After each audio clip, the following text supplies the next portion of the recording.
नया chapter start करने जा रहे हैं, bank audit, CA inter bank audit, not CA final bank audit. CA final bank audit अलग होता है, सीए इंटर बैंक ऑडिट अलग होता है, ठीक है।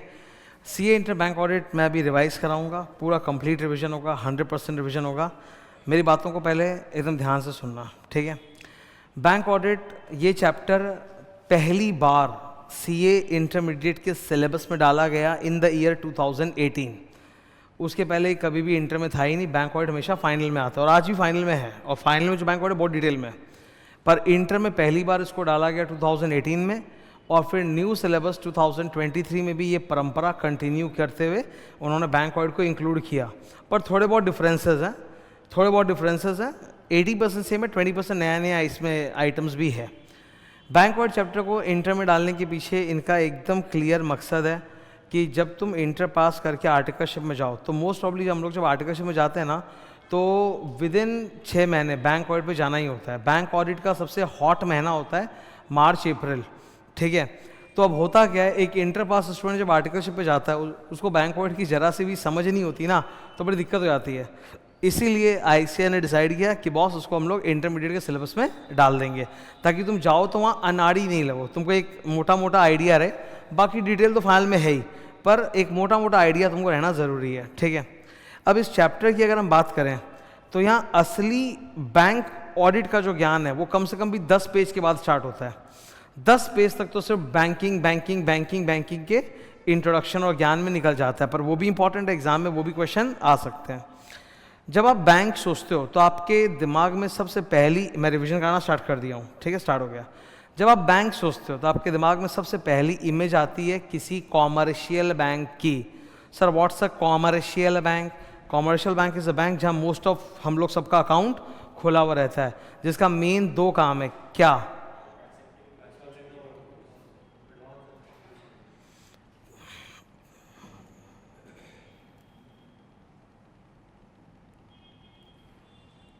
क्या काम है? एक, जनता से डिपॉजिट्स लेना। तो एक कमर्शियल बैंक जो है जनता से करोड़ों रुपए का डिपॉजिट्स एक्सेप्ट करता है, देखो, ठीक है। अच्छा, आप जो जाके बैंक में अकाउंट खोलोगे, रुपया जमा करोगे, आपके लिए क्या है? एसेट। बैंक के लिए क्या है? लायबिलिटी। बैंक को तो चुकाना है विद इंटरेस्ट, तो बैंक के लिए तो लायबिलिटी है। और दूसरा काम जो लोग करते हैं वो है उस पैसे को लोन पे देना। तो बैंक वाले देखो दुनिया भर का पैसा लोन देते हैं, उसको बोलते हैं एडवांसेस। क्या बोलते हैं? एडवांसेस। तो मान लो 1000 करोड़ रुपए का डिपॉजिट आया, उसमें 500 करोड़ रुपए बैंक वाले क्या करेंगे? लोन दे देंगे, जिसको हम लोग क्या बोलते हैं? एडवांसेस। और बाकी बचा जो पैसा है वो कहाँ जाएगा? इन्वेस्टमेंट्स। कहाँ जाएगा? इन्वेस्टमेंट्स, ठीक है। Now advances given by the bank are their assets? Yes. Bank ने अगर एडवांस दिया तो बैंक के लिए तो वो क्या है? असेट है, जिसपे बैंक इंटरेस्ट इनकम कमाएगा। नाउ ध्यान से सुनना, अभी सबसे बड़ा बजट आया और अभी सबसे बड़ी प्रॉब्लम क्या चल रही है? पिछले कुछ साल के अंदर सोशल मीडिया पे फाइनेंस इन्फ्लुएंसर्स की एक मतलब पूरी नई कैटेगरी क्रिएट हो गई, जिसमें लोगों को, आम आदमी को स्टॉक मार्केट के साथ जोड़ा गया कि यार आप भी स्टॉक मार्केट में पैसा लगा सकते हो, आप भी कमा सकते हो। इसका गुड इफेक्ट भी हुआ, बैड इफेक्ट भी हुआ। बैड इफेक्ट ये कि जो मिडिल क्लास वालों का हाउस होल्ड सेविंग्स का पैसा होता था वो बैंक में एफडी होने के बजाय शेयर मार्केट में डायरेक्टली जाने लग गया। तो शेयर मार्केट को तो अच्छा ही है, नुकसान किसको होगा? तकलीफ किसको होगी? बैंक्स को। बैंक्स के डिपॉजिट्स सूख रहे हैं, ड्राइंग अप। मतलब बैंक में अगर डिपॉजिट्स नहीं आएगा तो बैंक लोन कहाँ से देगा? तो ये बहुत बड़ी समस्या आ रही है। इसीलिए हमारी सरकार वापस से बजट में कुछ ऐसे इंसेंटिव्स ला रही है जिससे हाउस होल्ड सेविंग्स का पैसा शेयर बाजार में जाने के बजाय कहाँ चला जाए? बैंक एफडी में। To make the bank FD more attractive and to make the share market less attractive, that is the target of the government, ठीक है। नाउ बैंक के सबसे बड़ा लायबिलिटी क्या है? डिपॉजिट। और बैंक का सबसे बड़ा असेट क्या है? एडवांसेस। एडवांसेस में रिस्क बहुत हाई है, बहुत ज़्यादा हाई रिस्क है, क्योंकि बैंक जिनको एडवांसेस देगा वो लोग पैसा चुका भी सकते हैं, नहीं भी डुबा सकते हैं, जिसकी वजह से एनपीए पैदा होता है, नॉन परफॉर्मिंग एसेट्स। तो बैंक ऑडिट में सबसे ज़्यादा एनर्जी और टाइम किस टॉपिक पर जाता है? एडवांसेस को चेक करने में। और 2 नंबर क्या है? इन्वेस्टमेंट्स। मैं बोलता हूं कि ये इन्वेस्टमेंट्स जो है ना और लिक्विडिटी, ये मिला के पूरा इन्वेस्टमेंट्स ही है, ठीक है। क्या है कि बैंक अपना पैसा हर किसी को तो लोन नहीं दे सकता, अच्छे बोरोवर मिलेंगे जो सिक्योरिटी रखाएंगे उसी को लोन देगा, तो बाकी पैसे को बैंक वाले आइडल रखेंगे कि इन्वेस्ट करेंगे। इन्वेस्ट, क्या बैंक वाले पैसा शेयर मार्केट में इन्वेस्ट करते हैं? यस सर, बहुत ह्यूज। इनफैक्ट शेयर मार्केट में इनके लिए एक अलग ट्रेडिंग प्लेटफॉर्म है, बताया था मैंने। और दूसरा वाला IGP, innovator growth platform. Stock exchange में 3 ट्रेडिंग प्लेटफॉर्म होते हैं, main board, SME small medium enterprise और IGP इनोवेटर ग्रोथ प्लेटफॉर्म। वहाँ पे बैंक लोग के लिए ही है, वो बैंक लोग वहाँ पे बाई सेल दमादम करते हैं। तो बैंक्स लोग शेयर मार्केट में ह्यूज पैसा लगाते हैं, पोर्टफोलियो मैनेजमेंट करते हैं, ठीक है, भयंकर लेवल पे काम होता है। बैंक का जो हेड ऑफिस होता है ना, वहाँ एक डिपार्टमेंट होता है कॉल्ड ट्रेजरी डिपार्टमेंट। क्या डिपार्टमेंट? वही बैठ के ये सारे इन्वेस्टमेंट्स को मैनेज करता है कि इतना सारा पैसा कहाँ किस चीज़ में इन्वेस्ट करना है। इसमें कुछ लॉन्ग टर्म इन्वेस्टमेंट्स होते हैं, कुछ short term. Short term investment ज़रूरी है for liquidity. You know from class 11 banks have to maintain SLR, statutory liquidity ratio. Correct, एकदम सही जा रहे हो, ठीक है। ये स्टैट्यूटरी लिक्विडिटी रेशियो ये सब तुम्हारे सिलेबस में खाली नाम है, पर इनको डिटेल में कैसे ऑडिट करना पड़ता है बैंक ऑडिटर को, ये फाइनल में है, वो इंटर में नहीं है। तुम खाली नाम सुन रहे हो, statutory liquidity ratio, cash reserve ratio, इनका ऑडिट कैसे करना है वो फाइनल में आता है, ठीक है। तो डिफरेंस है, ये मैं डिफरेंस इंटर फाइनल का इससे बता रहा हूँ बिकॉज अक्सर इंटर के स्टूडेंट्स को लगता है कि हे भगवान हमको फाइनल का चैप्टर पढ़ाया जा रहा है हार्ड है, फाइनल के स्टूडेंट्स को लगता है अरे हमें इंटर का चैप्टर पढ़ाया जा रहा है ईजी है। एकदम अजीब सोच है, पर ऐसा होता है 100%, ठीक है। तो मैं क्लियर कर रहा हूँ, सेम नहीं है। फाइनल का जो बैंक्वेट है वो फाइनल लेवल का, इंटर का जो है वो इंटर लेवल का है। Let's start. ये टॉपिक्स देख रहे हो, टॉपिक शीट चालू हो गया पूरा। 11 नंबर टॉपिक आएगा क्या? एडवांसेस। वहाँ से असली बैंक ऑडिट है, पर उसके पहले का भी इंपॉर्टेंट है, वो भी एग्जाम में आता है। लॉन्ग शॉर्ट हर तरह के क्वेश्चन आते हैं। ये तो समीर वाली स्टोरी है, यू नो समीर, हटाते हैं, ये आ गया। What are the 2 major functions of a bank? Accepting deposit and giving loans and advances. Types of banks, we know that यार। नंबर 1 कमर्शियल बैंक, जो हम लोग जहाँ पे भी हम लोग का अकाउंट खुलता है कमर्शियल बैंक की है। एग्जाम्पल देखो लिखा हुआ है, हर एक ग्रीन बॉक्स में जो एग्जाम्पल्स है वो इंस्टीट्यूट के बताए हुए हैं, तो एक बार रीड जरूर कर लेना। कमर्शियल बैंक का एग्जाम्पल ICICI, HDFC, SBI। फिर दूसरा क्या है? RRB, regional rural bank. इनको हिंदी में बोला क्या जाता है, पढ़ो, ग्रामीण बैंक। ये लोग बेसिकली रूरल एरियाज में खोले जाते हैं और वहाँ के लोगों की रिक्वायरमेंट्स को मीट करने के लिए होता है। For your information, RRBs are owned by which government? State government. हर स्टेट में उस स्टेट की गवर्नमेंट ने ग्रामीण बैंक खोल रखा है, तो स्टेट गवर्नमेंट ओन्ड होता है, ठीक है। नाम पढ़ो,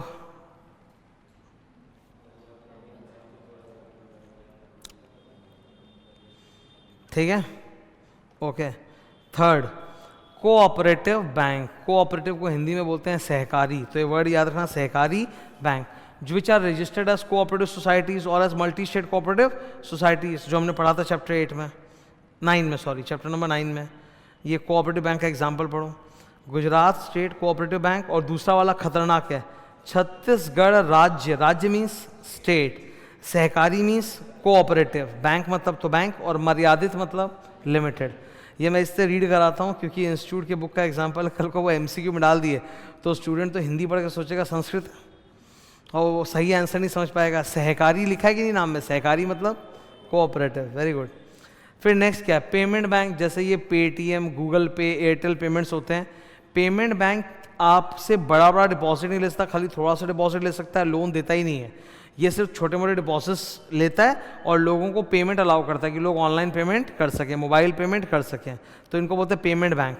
सबसे आसान है पेमेंट बैंक का लाइसेंस ऑब्टेन करना। आज के दिन जितने भी बड़े बड़े ई-कॉमर्स सेटअप है, सब ने पेमेंट बैंक का लाइसेंस दे रखा है। जियो, एयरटेल, सुना है? वीआई मतलब वोडाफोन आइडिया। फिर तुम्हारा ये क्या नाम है, गूगल, जीपे बोलते हैं। मोबाइल से हर जगह जाता पेमेंट होता है कि नहीं होता? तो ये सब पेमेंट बैंक का लाइसेंस उन्होंने लिया हुआ है। सबसे पहले इसको भारत में प्रसिद्ध किया था पेटीएम ने, ठीक है। अब उसकी हालत ख़राब है। खैर, एयरटेल पेमेंट बैंक, और बगल में और क्या लिखा है? इंडिया पोस्ट वाले भी इसमें इन्वॉल्व है, India post payments bank. Next कौन है सर? Development banks. इनका काम ही है बेसिकली इंफ्रास्ट्रक्चर डेवलपमेंट सेक्टर को लोन देना।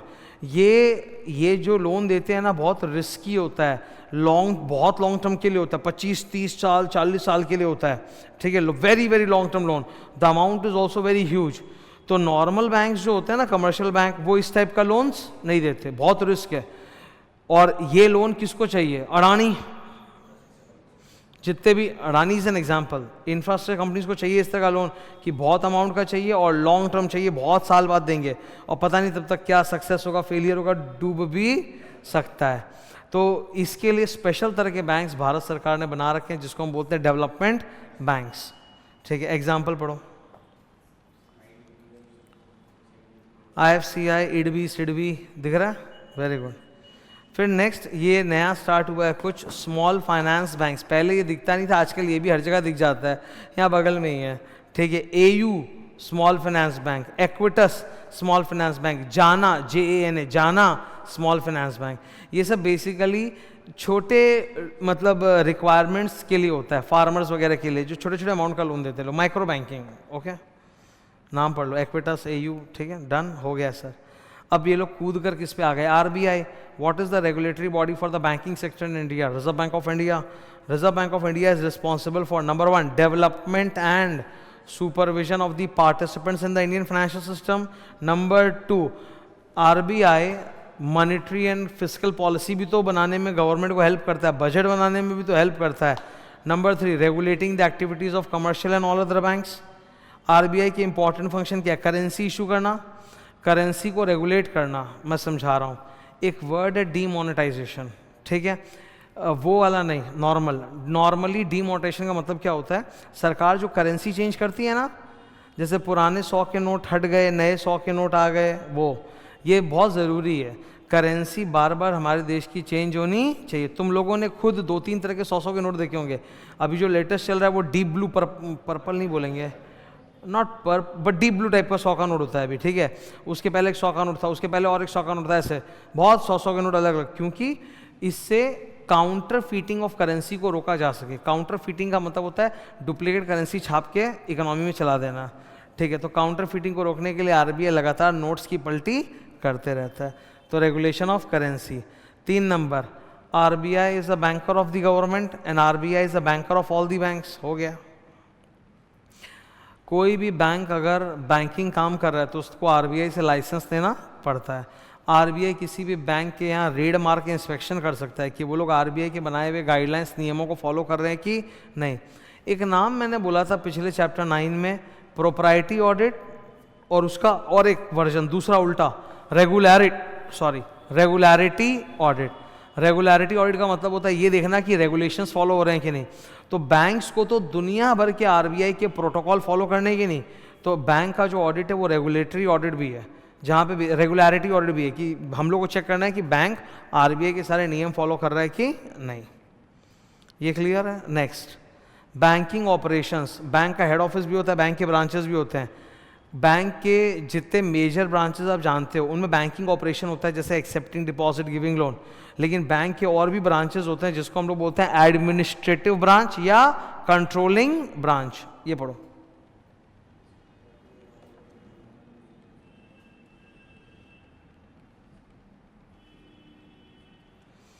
हाइलाइटर।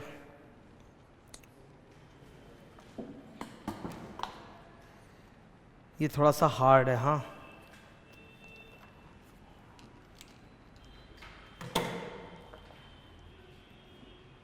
ये थोड़ा सा हार्ड है, एक बार सुनना, ओके।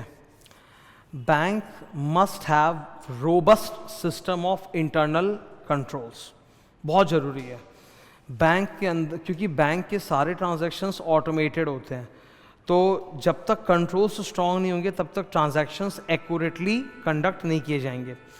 तो बैंक के इंटरनल कंट्रोल्स बहुत स्ट्रॉन्ग होने चाहिए। जिलानी कमेटी ने बोला भी था कि बैंक के ऑडिटर को बैंक के इंटरनल कंट्रोल पे अलग से रिपोर्ट देना पड़ेगा।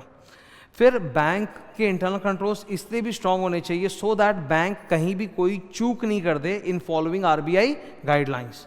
तो RBI के रूल रेगुलेशन गाइडलाइन फॉलो करने के लिए भी अच्छे कंट्रोल्स होने चाहिए। अच्छा, बैंक की जो अकाउंटिंग है वो नॉर्मल कंपनी के अकाउंट से अलग होगा। नॉर्मल कंपनी में क्या होता है आपको बता देता हूँ मैं कि accounting entries are not passed immediately but after a time lag, जैसे वीकली या मंथली अकाउंटिंग एंट्रीज पास होते हैं। लेकिन बैंक में तो जैसे ही ट्रांजैक्शन हुआ इमीडिएटली उसकी अकाउंटिंग एंट्री पास की जाती है। रियल टाइम अकाउंटिंग बोलते हैं। सो क्या बोलते हैं? अगर मैं एक टीचर हूँ, मैं अगर रियल टाइम अकाउंटिंग करूँ तो इसका मतलब क्या है कि मान लो अभी अगर मेरे वेबसाइट पे कोई स्टूडेंट सेल परचेज करता है क्लासेस, तो तुरंत मैं रोक के अभी सेल की एंट्री मारूंगा। That is real time accounting which doesn't happen. हम लोग जर्नल एंट्री थोड़ा हर वक्त मारते रहेंगे, हम लोग वीकली मंथली मार लेंगे, लेकिन बैंक वाले सर रियल टाइम अकाउंटिंग करते हैं। तो इनके अकाउंटिंग रिक्वायरमेंट्स, अकाउंटिंग पॉलिसीज भी डिफरेंट टाइप के हैं, उसके लिए भी तगड़ा इंटरनल कंट्रोल होना चाहिए। तो ये जो कंट्रोलिंग अथॉरिटीज़ या एडमिनिस्ट्रेटिव ब्रांचेज है ना, वो लोग यही काम करते हैं। ठीक है, क्या करते हैं sir? Number 1 read, lay down policy systems and internal controls for conduct of business in compliance with statutory regulatory requirements, in compliance with accepted accounting principles, and that cover all the transactions. Next, controlling authorities और क्या करते हैं? Number 1 supervision, number 2 faithful compliance of the protocol. Protocol दो प्रकार के होते हैं, एक आरबीआई का बनाया हुआ गाइडलाइंस और एक बैंक का खुद का इंटरनल गाइडलाइंस है, तो वो भी तो कंप्लाई करना पड़ेगा। And number 3 deal with the deviation. मैंने पहले भी बोला है, अकाउंट्स में गलती को मिस स्टेटमेंट बोलते हैं, इंटरनल कंट्रोल में गलती को। तो अगर इंटरनल कंट्रोल के साथ कुछ डेविएशन हुआ है तो तुरंत करेक्टिव एक्शन लिया जा सके। ठीक है, ये टॉपिक ये आ सकता है एग्जाम में। बैंक के ऊपर कौन कौन से लॉज अप्लाई करते हैं? सर बहुत सारे हैं, प्लीज़ जो स्टार वाला है वो पढ़ेंगे हम लोग। Number 1 banking regulation act 1949, SBI act 1955, फिर नंबर 5 रीजनल रूरल बैंक 1976 ग्रामीण bank, number 7 information technology act, 8 PMLA money laundering वाला, 9 SARFAESI act, 11 payment and settlement system act, 12 मैंने लिखाया है जो बहुत इंपॉर्टेंट है आईबीसी कोड 2016। बैंक जिस भी बोरोवर्स को लोन देता है, अगर वो लोग पैसा नहीं चुकाएंगे तो बैंक वाला उनके इंसॉल्वेंसी का पिटिशन एनसीएलटी में फाइल कर सकता है और उसको बैंकरप्ट करवा सकता है। ठीक है, ये ताकत बैंक को कहाँ से मिला? आईबीसी कोड से। सपोज हम लोग बैंक है, let's say I am ICICI bank, एक बोरोवर है एक्स लिमिटेड, लोन का पैसा चुका नहीं रहा है, मैं तुरंत उसके खिलाफ इंसॉल्वेंसी का पिटिशन डाल दूंगा under section 7 of the IBC code 2016। ठीक है, भारत के बैंकिंग सेक्टर के उद्धार के लिए, ध्यान से सुनना जो मैं बोल रहा हूँ, भारत में बैंकिंग सेक्टर के उद्धार के लिए मोदी सरकार ने, बीजेपी गवर्नमेंट 2016-17 में जो कदम उठाए थे, 3 कदम उठाए थे, 3, that was the golden year of banking. 3 Kadam. Number 1 सबसे पहले तो जुलाई महीने के आसपास ये आया था, जुलाई 2016 में इंसॉल्वेंसी एंड बैंक्रप्सी कोड, कि जो बैंक का पैसा नहीं देगा बैंक वाला उसका इंसॉल्वेंसी करा देंगे।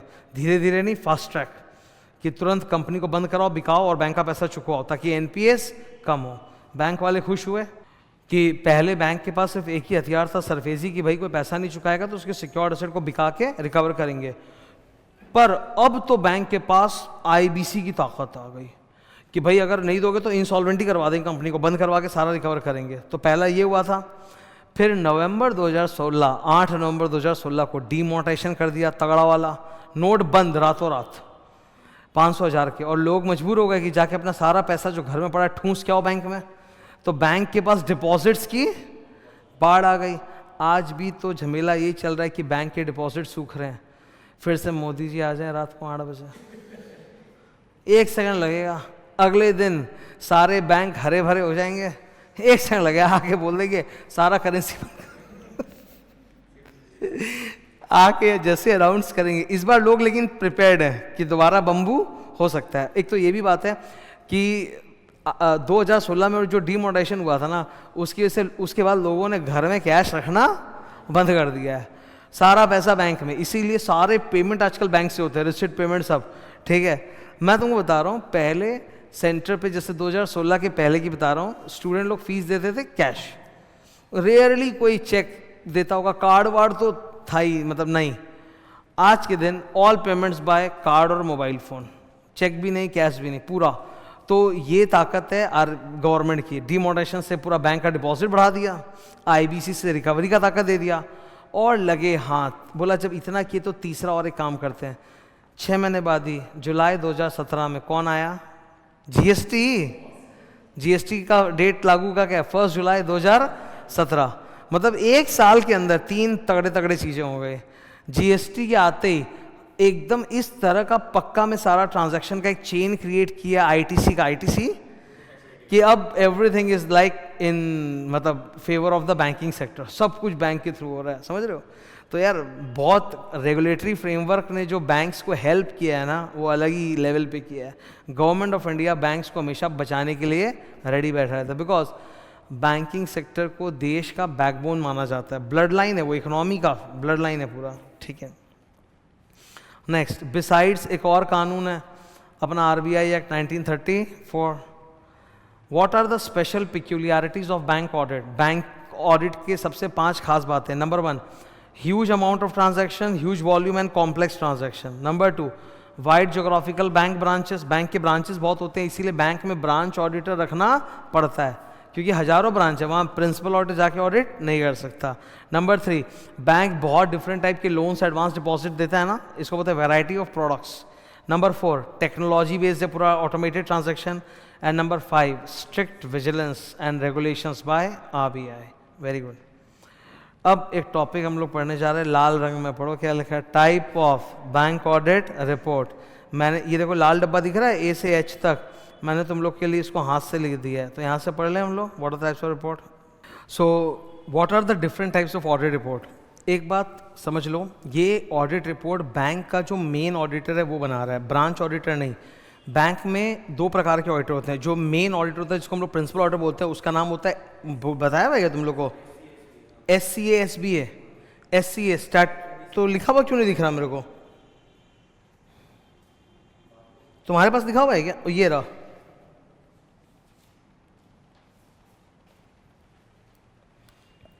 Statutory central auditor. जो मेन ऑडिटर होते हैं उनको बोलते हैं स्टैट्यूटरी सेंट्रल ऑडिटर्स, और जो ब्रांच ऑडिटर्स होते हैं उनको बोलते हैं SBA, स्टैट्यूटरी ब्रांच ऑडिटर्स। तो प्लीज अंडरस्टैंड, ये जो ऑडिट रिपोर्ट डिफरेंट टाइप की आप देख रहे हो, ये SBA नहीं बना रहा, कौन बना रहा है? SCA, statutory central auditor. Very good. क्या क्या ऑडिट रिपोर्ट देगा? ICOFR, internal control over financial reporting 143 का देगा, आई बाप ऑफ दीपिका के अंदर होता है। Number 2, LFAR, long form audit report. Number 3, SLR, statutory liquidity ratio calculation का report. Number 4, treasury report at the head office. Number 5, prudential norms की रिपोर्ट कि NPA वगैरह सही बनाया कि नहीं। F, इरेगुलरिटी, बैंक के अंदर क्या क्या वायलेशंस हुए हैं आरबीआई गाइडलाइंस के या बैंक के इंटरनल रेगुलेशंस के, इरेगुलरिटी रिपोर्ट। घोष कमेटी ने किस पे रिकमेंडेशन दिया था? देख के फ्रॉड। जिलानी कमेटी ने किस पे दिया था? Internal control. मिला क्या? लास्ट वाला CDR, क्रेडिट डिपॉजिट रेशियो।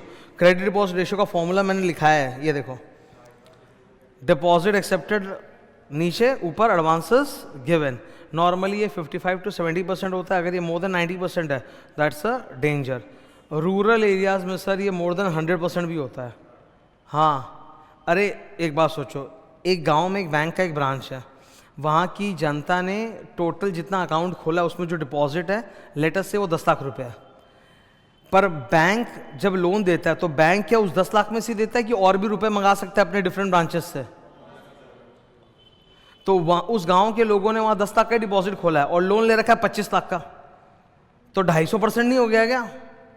मतलब ब्रांच लोन ही दे रहा है, डिपॉजिट तो वहाँ बहुत कम है, तो ये एडवर्स होता है, ठीक है। मोर देन 90% को एडवर्स बोलते हैं। ये सब रेफरेंस के लिए समझाया था, ठीक है। Next, understand the accounting system of the bank if you want to do the audit. Topic number 1 वही है। क्या अंडरस्टैंड करना है? देसी डी से ड्यूटीज ऑफ द ऑडिटर। सबसे पहले अगर आपको ऑडिट करना है तो you must be totally familiar with the RBI guidelines, तब आप बैंक ऑडिट पे जा सकते हो।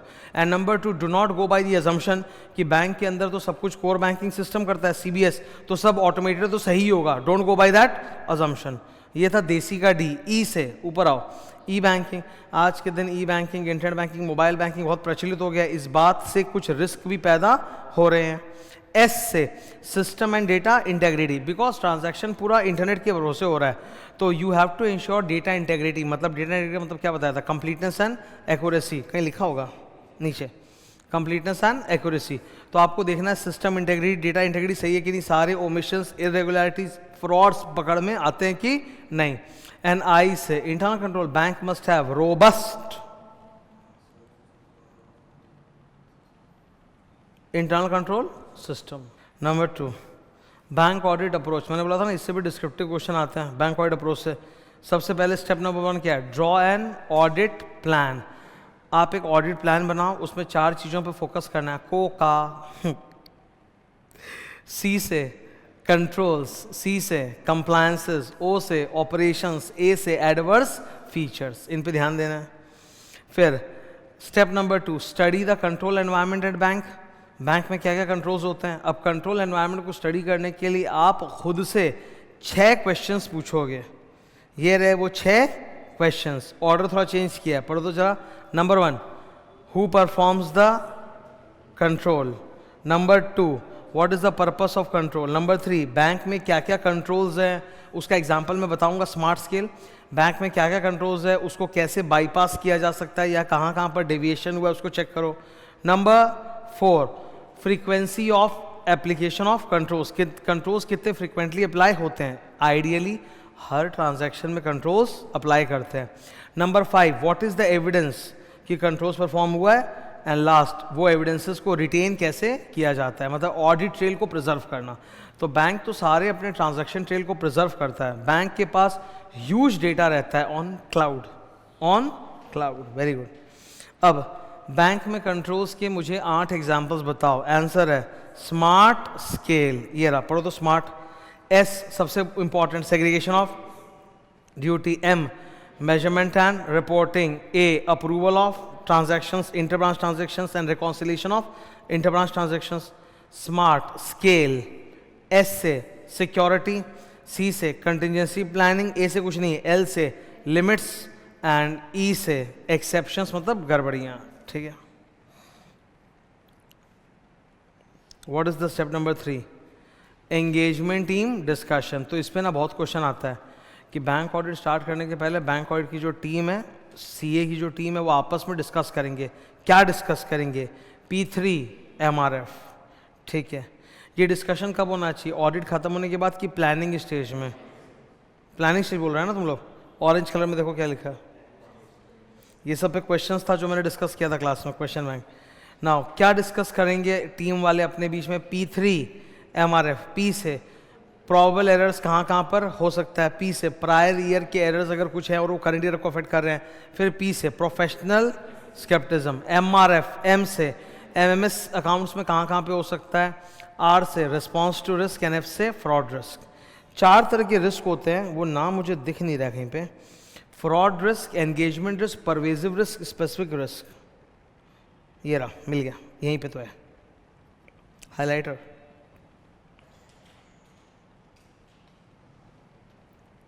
What is the advantage of such a team discussion? Sir 3 advantage है। Number 1 it helps us to identify various types of risk. तो various type of risk का वहाँ पे कैटेगरी दिया है, बोलो क्या क्या। Fraud risk, engagement risk, pervasive मतलब फैला हुआ, एंड स्पेसिफिक रिस्क, ठीक है। Number 2 helps in making a plan, team planning. And number 3 need for specialist, कि कहीं हमको एक्सपर्ट्स की हेल्प की ज़रूरत तो नहीं, होना ही पड़ेगा, आईटी एक्सपर्ट चाहिए। क्या चाहिए, आईटी एक्सपर्ट। ये रहा क्वेश्चन तुम्हारे सामने, ख़त्म। Topic number 3 income recognition policy. मैंने अभी तुम लोगों के साथ हाफ एन आवर मेरे ख्याल से डिस्कशन किया है। इसमें तुम लोग को बैंक ऑडिट की पूरी एक मोमेंटम दे दी है मैंने। अब हम लोग स्टीप हाई लेवल पे मूव करने जा रहे हैं, ध्यान सुनो।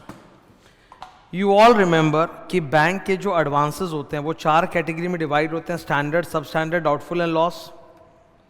पक्का मैंने इस पर एक बवाल डायग्राम बनाया होगा, मेरे को ही नहीं दिख रहा। ओह, पेज 29 पे तुम लोग बनाया हो गया हो। सर ये महा इंपॉर्टेंट डायग्राम है, इससे एक झटके में पूरा एनपीए और प्रूडेंशियल नॉर्म का कंसेप्ट क्लियर होता है। फिर अपने पीछे आएंगे वापस से, ठीक है। इधर देखो प्लीज, ये इसमें ना देखो तुम लोग 3 टाइमलाइन है, दिख रहा है क्या 3। पहला वाला है एसेट क्लासिफिकेशन, कि आप एडवांसेस को स्टैंडर्ड, सब स्टैंडर्ड, डाउटफुल लॉस में क्लासिफाई कैसे करते हो, एसेट क्लासिफिकेशन।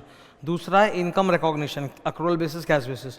तीसरा है प्रोविजनिंग का रेट्स, ठीक है। तो पहले वाले को देखो, सपोज ये ड्यू डेट था इंस्टॉलमेंट का, बैंक ने जो लोन दिया है उसका इंस्टॉलमेंट का ड्यू डेट था, पैसा नहीं आया, ठीक है। 90 दिन बाद जाके उसको क्या बना देंगे, एनपीए। 90 दिन बाद एनपीए, लेकिन 90 दिन तक भी छोड़ेंगे नहीं, छोटी सी गाली तो देंगे, याद है। एनपीए बड़ी गाली है, छोटी गाली क्या है, एसएमए, स्पेशल मेंशन अकाउंट। और ड्यू डेट के पहले वो क्या था, स्टैंडर्ड असेट।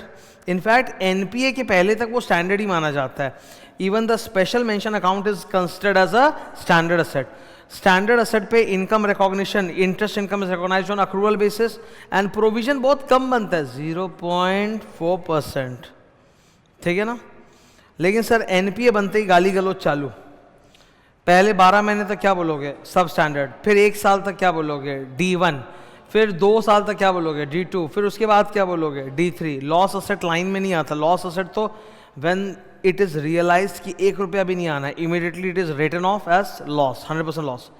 एनपीए बनने के बाद इंटरेस्ट इनकम रिकॉर्ड करना आप बंद कर देते हो, अक्रूवल पे नहीं होगा, अब पैसा आएगा तो होगा, मतलब कैश बेसिस। प्लीज प्रोविजन के रेट याद करो। सब स्टैंडर्ड पे कितना है, 15, 25। 15 is on the secured portion, 25 on the, क्या याद आ रहा है कि नहीं आ रहा है, बहुत टाइम लगा गया, 2-3 दिन तक इसको पूरा रटवाया था। 15, 25 सिक्योर्ड, अनसिक्योर्ड। D1 का बोलो 2500, D2 4000, D3 100। L तो सर 100 ही होगा, और क्या हो, 100 मतलब राइट ऑफ करो। क्लियर नहीं है, ठीक है। वापस पीछे जा रहे हैं हम। तो यहां देखो ऊपर हेडिंग क्या, 3 नंबर पढ़ो। एनपीए के ऊपर कैश बेसिस, स्टैंडर्ड असेट के ऊपर अक्रूवल बेसिस, वही लिखा है मैंने बगल में यहाँ, okay. Form and content of financial statements, क्या ये लोग कंपनी लॉ का शेड्यूल 3 फॉलो करेंगे कि बैंकिंग रेगुलेशन एक्ट का 3rd schedule, banking regulation act का 3rd शेड्यूल। फॉर्म में balance sheet, form B PL लिखा, देखो ना ये रहा फॉर्म में फॉर्म बी दिख रहा है, तो 3rd schedule banking act, form में फॉर्म बी। ये लोग अकाउंटिंग चार्ट फॉलो करते हैं, इंड एस फॉलो नहीं करते। लकीली तुम लोग को अकाउंट्स में क्या पढ़ा जाता है, अकाउंटिंग स्टैंडर्ड एएस, तो ये लोग एएस फॉलो करते हैं, लोग इंड एस फॉलो नहीं करते। ग्रेट। आगे ऑडिट, इनका ऑडिट कौन करेगा, बोला वही इंसान करेगा जो कंपनीज का ऑडिट करता है, और वो कौन होता है, सीए। तो सीए करेगा, सीधा सीधा बोलो। Chartered accountants can only do bank audit. एक छोटी सी चीज़ है, कॉन्करेंट ऑडिट नाम बोला होगा कभी मैंने तुमको, it's like an internal audit of a bank. Concurrent audit can be done by CA and CMA, समझे क्या, but start audit is done only by CA. Eligibility, qualification, disqualification same as company law.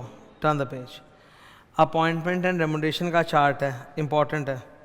First point क्या लिखा है, nationalise banks, example Punjab bank. Number 2 regional rural bank, मतलब ग्रामीण bank. Number 3 banking companies, जितने भी commercial banks होते हैं ना, all of them are companies, ICICI bank limited, HDFC bank limited, तो वो नीचे। अब इनमें ऑडिटर का अपॉइंटमेंट कौन करता है, रेमुनरेशन कौन, रिपोर्ट किसको, एक एक करके पढ़ना है, याद करना है। Number 1 nationalised banks, the auditor is appointed by board of directors in consultation with RBI. उस तरफ remuneration is fixed by RBI in consultation with CG. Audit report is given to members. Regional rural bank में who appoints the auditor, by the bank with the prior approval of central government, because ये state government का होता है, तो central government से approval लेके appoint किया जाता है। Who fixes the remuneration, RBI in consultation with CG, report to members। और लास्ट वाला सबसे इजी है, बैंकिंग कंपनीज, कंपनी है ना, तो कौन करेगा, shareholders. Who fixes the remuneration, shareholders, report to the members यानी shareholders। What are the powers of auditor, same as company law, section number 143। What is audit report, अब audit report topic detail में आ गया है, ठीक है। Number 1 start करें discussion, ठीक है। Report to central government in case of nationalised bank. देखो मैंने जब पढ़ाया था क्लासरूम में, तब मैंने ना अलग अलग बैंक्स के ऑडिट रिपोर्ट खोल खोल के दिखाए थे, तो अभी तो दिखाऊंगा नहीं, रिवीजन है, खाली याद दिला रहा हूँ। बैंक्स का जो ऑडिट रिपोर्ट होता है वो भी एकदम ऐसे 700 वाला ही होता है ना, उसमें भी अपने वही 14 एलिमेंट्स होते हैं ना, please 14 elements, title, addressee, opinion, basis for opinion, मुर्गा, मुर्गा रहता नहीं था, वो तो गोइंग कंसर्न रहेगा। कैम था कि नहीं था, key audit matter. In fact advances NPA prudential norm is one of the key audit matters. CAM के बाद OI other information annual report, फिर तुम्हारा रिस्पॉन्सिबिलिटीज स्टार्ट हो जाता है। Management responsibility, mayor responsibility, door description of audit responsibility. 11 number वो रोलर report on legal regulatory matter, उसमें बाप ऑफ दीपिका भी रहता है ना, तो बैंक ऑडिट में भी बाप ऑफ दीपिका रहता है। ठीक है, फिर 11, 12, 13, 14 तो वो तुम्हारा सिग्नेचर प्लेस डेट। समझे कि नहीं समझे? तो बैंक ऑडिट रिपोर्ट भी वो ऐसे 700 वाला होता है, पर 2-3 चीज़ें खास होती है जिस पर आपको ध्यान देना है। इनफैक्ट मैं तो बोलूँगा 2 चीज़ खास होती है। अल्ट्रा वायर्स, हमको बोलना पड़ता है कि बैंक में जितने भी ट्रांजैक्शंस हुए हैं वो with in the powers of the bank के, उन्होंने कोई भी ट्रांजैक्शन बियॉन्ड द पावर नहीं किया। क्या है ना कि बैंक वाले खाली बैंकिंग बिजनेस कर सकते हैं और कुछ नहीं कर सकते, section 6 of the banking act, समझे? तो हमको बोलना पड़ता है कि बैंक में जितने भी ट्रांजैक्शन है they are within the powers of the bank. इन्होंने एक भी अल्ट्रा वायर ट्रांजैक्शन नहीं किया है, मतलब ऐसा कोई ट्रांजैक्शन नहीं किया, समोसे नहीं बेचे, मतलब एग्जांपल दे रहा हूँ, मतलब कि जो इनके पावर्स के बियॉन्ड हो। अरे बैंक वाले तो कोई भी धंधा चालू कर सकते हैं कि नहीं, पैसे की कमी है क्या? हमको तुमको है, बैंक वाले को तो कमी नहीं है। ठीक है, जस्ट सोच के देखो यार, आज अगर सपोज जस्ट फॉर एग्जांपल देते हैं, ठीक है, अगर मैं बैंक हूँ और मैं टीचर भी हूँ मान लो, तब तो मैं हर गली मोहल्ले में अपना एक ब्रांच खोल दूंगा। पैसे की तो कमी है नहीं बैंक के पास ना, बैंक कोई भी धंधे में जा सकता है, पर जाना allowed section 6 of the banking regulation act 1949। तो आपको बोलना पड़ेगा transaction within its powers. और दूसरा सर, बैंक के केस में पक्का there will be branch audit, क्योंकि प्रिंसिपल ऑडिटर सारे ब्रांच ऑडिट कर ही नहीं सकता सर, इतने ब्रांचेस होते हैं, आरबीआई का नियम है। तो उसको बोलना पड़ता है कि सारे ब्रांचेस का ऑडिट हुआ है, मैंने रिपोर्ट मिला है, मैंने कंसिडर किया है। तो ये 2 बातें बहुत इंपॉर्टेंट है, बाकी तो ठीक है, 2 ट्रू एंड फेयर व्यू है। Number 1 true and fair view हो हर जगह होता है sir. Number 2 transactions are within the power. Number 3 branch audit. And number 4 any other matter जो मुझे लगता है ज़रूरी है, जो I should bring to the attention of the RBI और द शेयर होल्डर्स। ठीक है, क्लियर है? हरे डब्बे में यही बोला है कि ऐसे 700 से मैच करता है।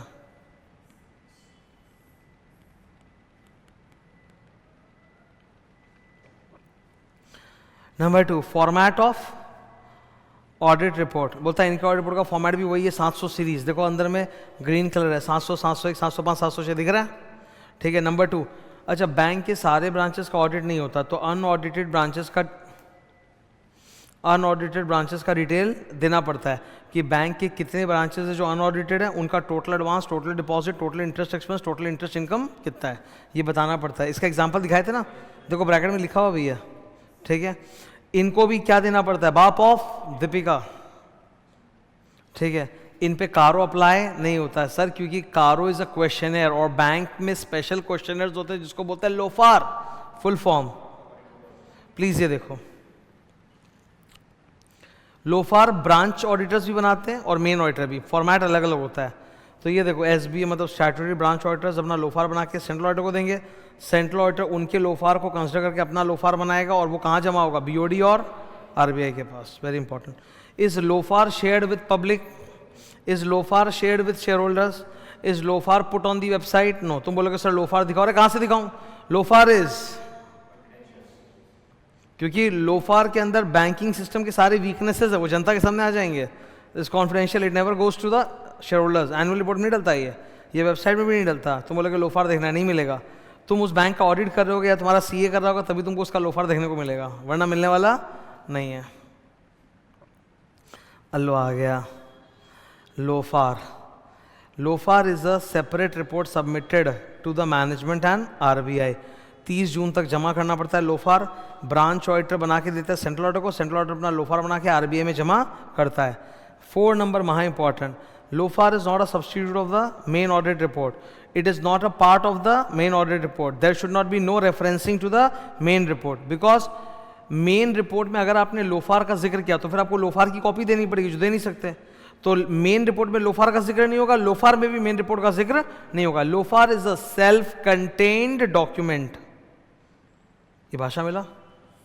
Main report is a self contained document, LFAR is also a self contained. Self मतलब they will not make a cross reference to each other. ठीक है, क्लियर है ये? ग्रेट। ये क्या है देखो सर, फ्लैश रिपोर्ट। ये बेसिकली है अगर आप एक बैंक का ऑडिट कर रहे हो और वहाँ पे आपने यू स्मेल्ड फाउल प्ले, क्या बोला मैंने, यू स्मेल, दुर्गंध आई तुमको किसकी, फाउल प्ले मतलब फ्रॉड की, तो without waiting for the main report आप तुरंत एक इमीडिएट रिपोर्ट बना के आरबीआई को दे दोगे। That's called flash report. Number 1, immediately inform RBI. Number 2, ऐसे 250 में भी ये जिम्मेदारी है कि हम लोग को नॉक्लेयर रिपोर्ट करना चाहिए। नॉक्लेयर का फुल फॉर्म बोलो, non compliance of laws and regulation. पता है पहली बार जब मैंने नॉक्लेयर का नाम सुना था, मैंने सुना था, मुझे बड़ा अजीब लगा, मुझे लगा कोई फैंसी टॉपिक होगा, नॉक्लेयर नॉक्लेयर नॉक्लेयर क्या है पता नहीं, नॉक्लेयर नॉक्लेयर। और स्टूडेंट लोग इस तरह का हवा मचा दिए थे, अरे अमेंडमेंट आया, अरे अमेंडमेंट आया, नॉक्लेयर नॉक्लेयर नॉक्लेयर, होता ना सुनने में क्या है पता नहीं, non compliance of laws and regulation, जो हमेशा से हम लोग पढ़ते आए हैं, बोलते आए हैं, ऐसे 250 में, बस उसको आपने छोटा करके एक फैंसी नाम दे दिया। सुनने मस्त लगा ना। जैसे मैं अपने बैचेस में हर वक्त रोमम रोमम नहीं बोलता हूँ, ये रोमम नाम मैंने कब सुना था, मैं केपीएमजी गया तो जो मेरा सीनियर बंदा था उसका नाम था विघ्नेश, ठीक है, तो विघ्नेश रोमम रोमम रोम बोलता था, तो मेरे को बड़ा मजा आई, क्या चीज़ है रोमम रोमम कर रहा है। एक्चुअली हरियाणा में ना राम राम नहीं बोलते, रोम रोम बोलते हैं। तो सुन, राम राम बोलते हैं ना एक दूसरे को अभिवादन में, हिंदू लोग क्या होता है जय राम जी की, राम राम जी, तो हरियाणा वालों का एक एक्सेंट होता है, तो राम राम भी रोम रोम बोलते हैं। तो मैं पहली बार इसके मुंह से रोम रोम सुन रहा हूँ, और मैं चेन्नई में हूँ, मैं हरियाणा में नहीं हूँ, मैं ये रोम रोम रोम रोम क्या मचा रखा है। तब मैं बताया ये तो रिस्क ऑफ मटेरियल मिस्टेक में बोला, जो हम लोग हमेशा पढ़ते हैं ऑडिट में, तो मेरे को नाम बड़ा अच्छा लगा। तो जब से मैं ऑडिट पढ़ा रहा हूँ 2012 से, मैं ये नाम यूज़ कर रहा हूँ। आज भी कई बार क्या होता है, कोई स्टूडेंट होगा जो वीडियो देखता है तो बोलता है ये रोम क्या होता है, ये रोम क्या होता है, चल जिन्होंने क्लास थी कि उनको पता नहीं ना कि रोमम में किसको बोलता हूँ, तो चालू हो जाते हैं रोम रोम, रिस्क ऑफ मटेरियल मिस्टेक। वैसे नॉक्लेयर क्या है, non compliance of laws and regulation. तो अगर नॉक्लेयर हो रहा है, नॉन कंप्लायंस, तो मुझे तो आरबीआई को रिपोर्ट करना पड़ेगा ना। पॉइंट नंबर 2, अच्छा, it is my legal responsibility to inform RBI. Bank वाले मेरे पे ये आरोप नहीं लगा सकते कि आपने कॉन्फिडेंशियलिटी को ब्रीच किया, it is my legal obligation, so it is not a breach of confidentiality. Number 3, ऊपर से ऐसे 240 भी है जो बोलता है फ्रॉड हो रहा है तो बताना पड़ेगा, ठीक है। I have to obtain reasonable assurance that the FS is free from MMS whether due to fraud और एरर। नंबर 5, एडीडी 4 वाली जिम्मेदारी, एक करोड़ के ऊपर तो सीजी को बताना पड़ेगा, वो तो हर कंपनी में होता है। ये देखो नॉक्लेयर का फुल फॉर्म भी मैंने लिख दिया। टॉपिक नंबर 10 क्या लिखा है, कंडक्टिंग एन ऑडिट। इसके नीचे 18 टॉपिक्स है, मैंने क्या लिखा पढ़ो ऊपर। एक्चुअली जितने भी लंबे लंबे टॉपिक मिलेंगे वही स्टार है, छोटे वाले जितने भी है वो स्टार नहीं है, तो अपने को सारे स्टार वाले टॉपिक्स पढ़ने हैं। नंबर 2, यहाँ पे बहुत सारे रेपिटेटिव पॉइंट्स आएंगे जिसमें बहुत ज़्यादा मेहनत की ज़रूरत नहीं है, ये 5-6 पेज का है, क्विक हो जाएगा। And number 3, lot of SA reference, great. मैं तुम लोग को कुछ ऐसे नंबर्स बोल रहा हूँ, एक बार रिवाइज कर लो तो ज़रा। SQC 1 किस चीज़ पे होता है, क्वालिटी कंट्रोल। SA 200, नाम पढ़ो, बगल पे लिखा हुआ, अपने आप पढ़ो, अपने आप पढ़ लो। स्टैंडर्ड्स का नाम और नंबर मुझे और इनफैक्ट हर स्टूडेंट को बहुत अच्छे से याद होता है। मुझे हर वक्त होता है, स्टूडेंट को जब वो रिवाइज करता है तब होता है। ऑब्वियसली टीचर स्टूडेंट में तो एक डिफरेंस रहेगा प्रैक्टिस का, पर इतना बता देता हूँ कि एग्ज़ाम हॉल में घुसने के पहले इंडिया में 90% स्टूडेंट्स जो एग्ज़ाम हॉल में घुसने वाले ऑडिट के, उनको स्टैंडर्ड का नाम नंबर याद पक्का रहता है, चाहे कुछ और रहे या नहीं रहे। बिकॉज होता क्या है कि स्टैंडर्ड्स ऑन ऑडिटिंग का सीन कुछ ऐसा है कि स्टूडेंट को परफेक्टली याद नहीं होगा, पर वो जानता है कि मैं अगर नाम नंबर चमका दूंगा अपने आंसर्स में तो एक तो लेंथ बढ़ जाएगी आंसर की, ऊपर से थोड़ा मार्क्स भी मिल जाएगा। बिकॉज अल्फ़ाबेट्स के बीच में जब नंबर लिखा हुआ आता है तो नज़रें पड़ती हैं, ठीक है।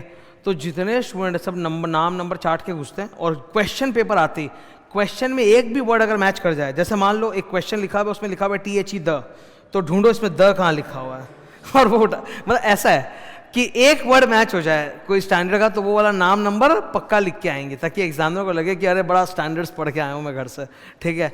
अब ऐसे में क्या होता है, तुम समझो ये एक जुआ है।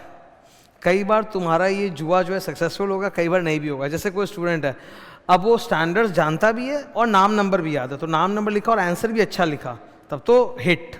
लेकिन अगर नाम नंबर लिखा और अंदर में वो उल्ल जुल्ल लिख रहा है, मतलब तब फिर वो बचेगा नहीं, क्योंकि एग्जामिनर इतना भी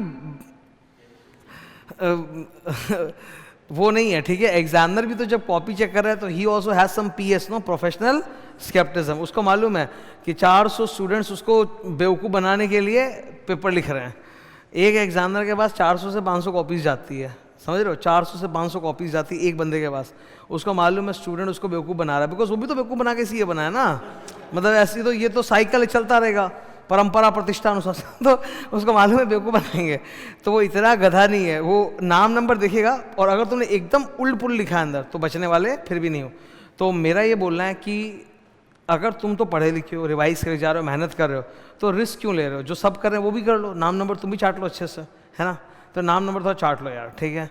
ये मैं आए दिन ये डालते रहता हूँ, बुक में भी, टेलीग्राम वगैरह में, करते रहा करो। 200 अपने आप पढ़ो,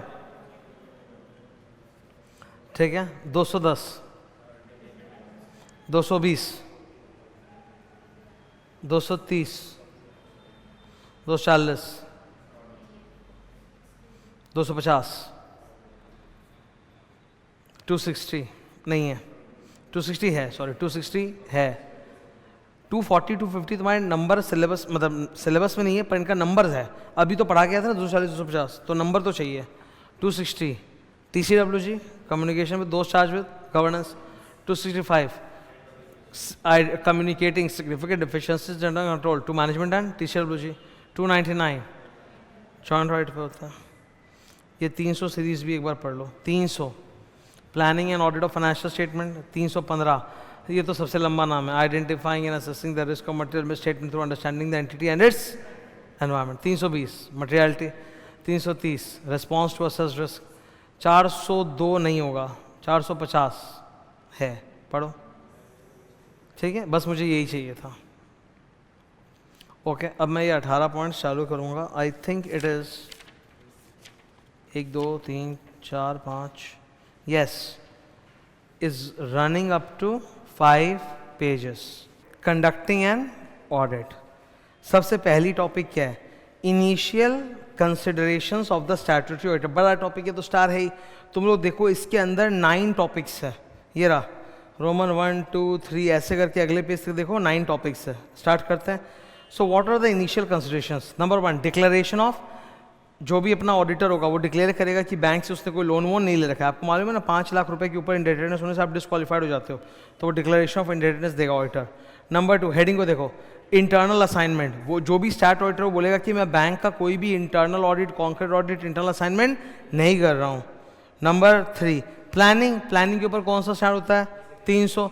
अच्छा एक बात बताओ, हम लोग बैंक के साथ एक लेटर ऑफ एंगेजमेंट साइन करेंगे कि नहीं? 210। हम लोग बैंक का ऑडिट एक्सेप्ट करने के पहले आइस माइस बताया था ना, क्लाइंट एक्सेप्टेंस CAF CCF, तो वो करेंगे 220 preliminary engagement activity. 4 number as per code of ethics. हम लोग को प्रीवियस ऑडिटर के साथ भी राइटिंग में कम्युनिकेट करना पड़ेगा। ये बात कोड ऑफ एथिक्स में आता है, कोड ऑफ एथिक्स फाइनल के ऑडिट में आता है। Chartered accountant act 1949 first schedule part 1 clause 8। Number 5 bank के साथ एक रिटन एंगेजमेंट लेटर करेंगे। ये तो ऊपर भी बोला था, वापस रिपीट किया। Number 6 initial engagement. अगर मैं इस बैंक का ऑडिट पहली बार करने जा रहा हूँ तो मेरे ऊपर ऐसे 510 लगेगा कि नहीं? मुझे ओपनिंग बैलेंसेस चेक करने पड़ेंगे कि नहीं? Number 7 prior to accepting the audit I must check the engagement risk, audit risk. Number 8 एक अच्छी खासी ऑडिट टीम डिसाइड करके बनानी पड़ेगी। ऑडिट टीम के सिलेक्शन को ऑडिट स्ट्रैटेजी बोला जाता है ना, ऑडिट स्ट्रैटेजी, ठीक है। एक अच्छा टीम सेलेक्ट करना है, कितने लोग रहेंगे टीम में, उनकी नॉलेज एक्सपर्टाइज कैसी रहेगी, क्योंकि बैंक ऑडिट है। Number 9 SA 315 RAP and FAP. Next number 2 ये रिपीट है 315। नंबर 3 ये भी रिपीट है। नंबर 4 वो कोर बैंकिंग सॉफ्टवेयर के बारे में बोला है कि बैंक्स में क्योंकि सारा चीज़ ऑटोमेटेड होता है तो इसीलिए आपको कोर बैंकिंग सॉफ्टवेयर की, ऑटोमेटेड कंट्रोल्स की बहुत अच्छी नॉलेज होनी चाहिए। मैंने बोला था जो आदमी बैंक ऑडिट पे जाता है उस CA फर्म में कम से कम एक पार्टनर होता है जिसके पास सीसा या डीसा क्वालिफिकेशन होता है। अभी बताया था यार, सीसा certified information system auditor, Deesa diploma in information system audit, it's a post CA qualification course. मतलब आप CA बन जाओ उसके बाद ये सब कोर्सेज कराता है ICA। मतलब जिसको पढ़ना है ना उसकी चुल्ल कभी शांत नहीं होगी। तो CA डिग्री मिलने के बाद भी ICA की वेबसाइट पे जाओ, there are lot of post qualification courses जो तुम कर सकते हो। मैं भी करता हूँ, मेरे को और 4-5 चीज़ मिल जाएगा डिग्री, पर इच्छा नहीं है।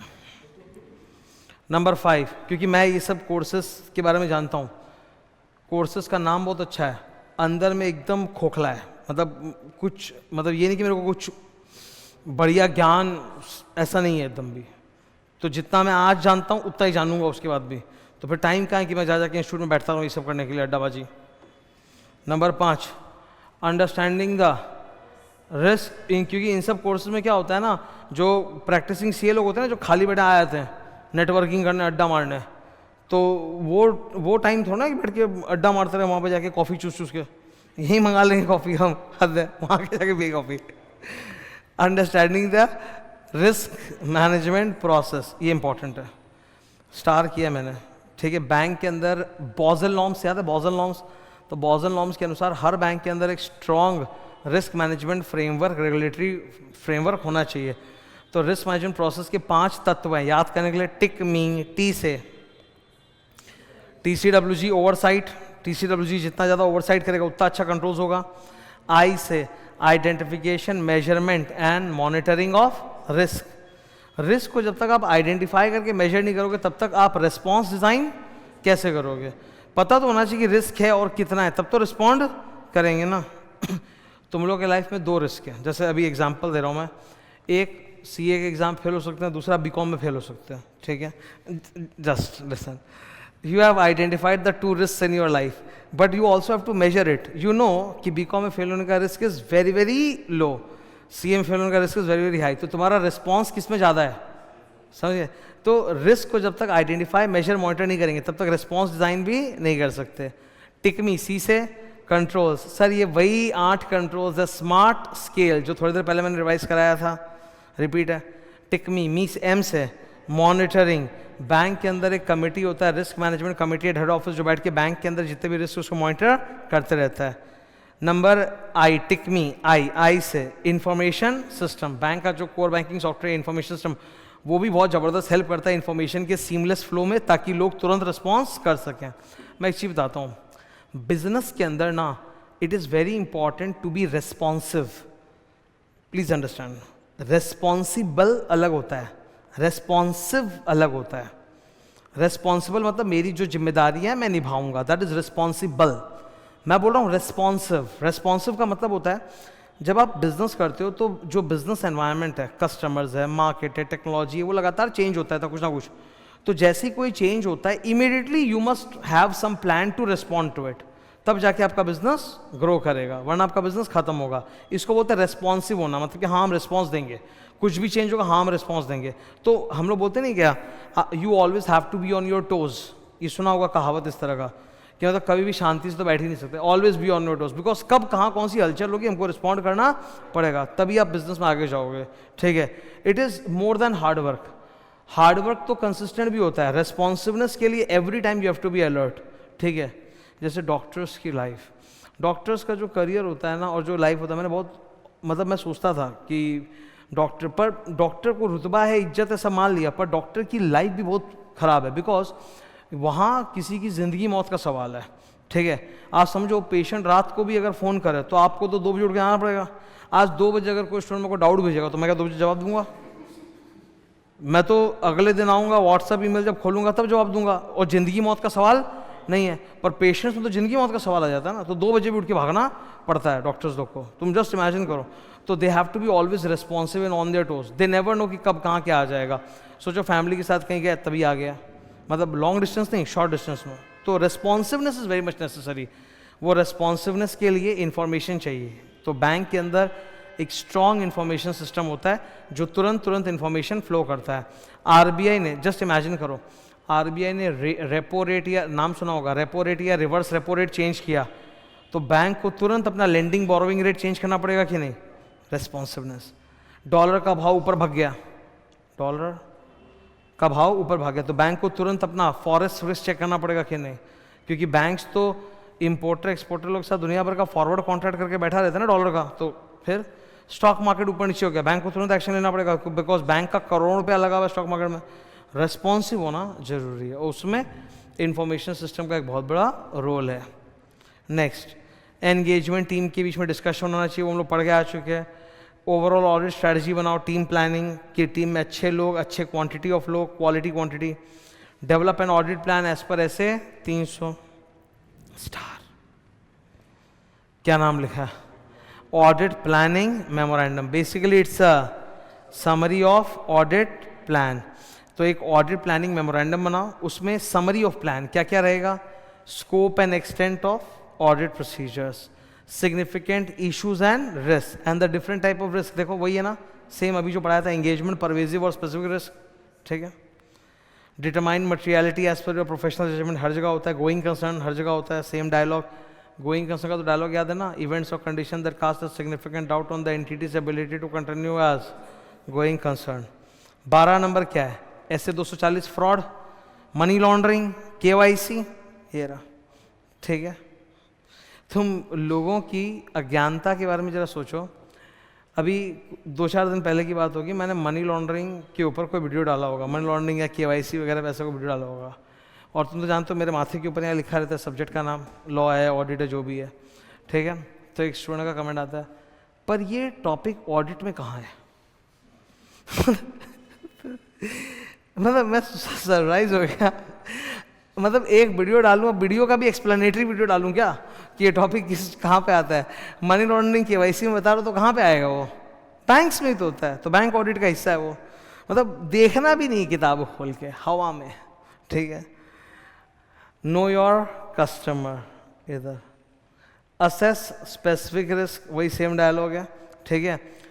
रिस्क पता ना 2 लेवल के होते हैं, risk at FS level, risk at assertion level. FS level वाला रिस्क मतलब risk that relates pervasively to the entire FS and potentially affects many assertions, वही डायलॉग छपा हुआ है।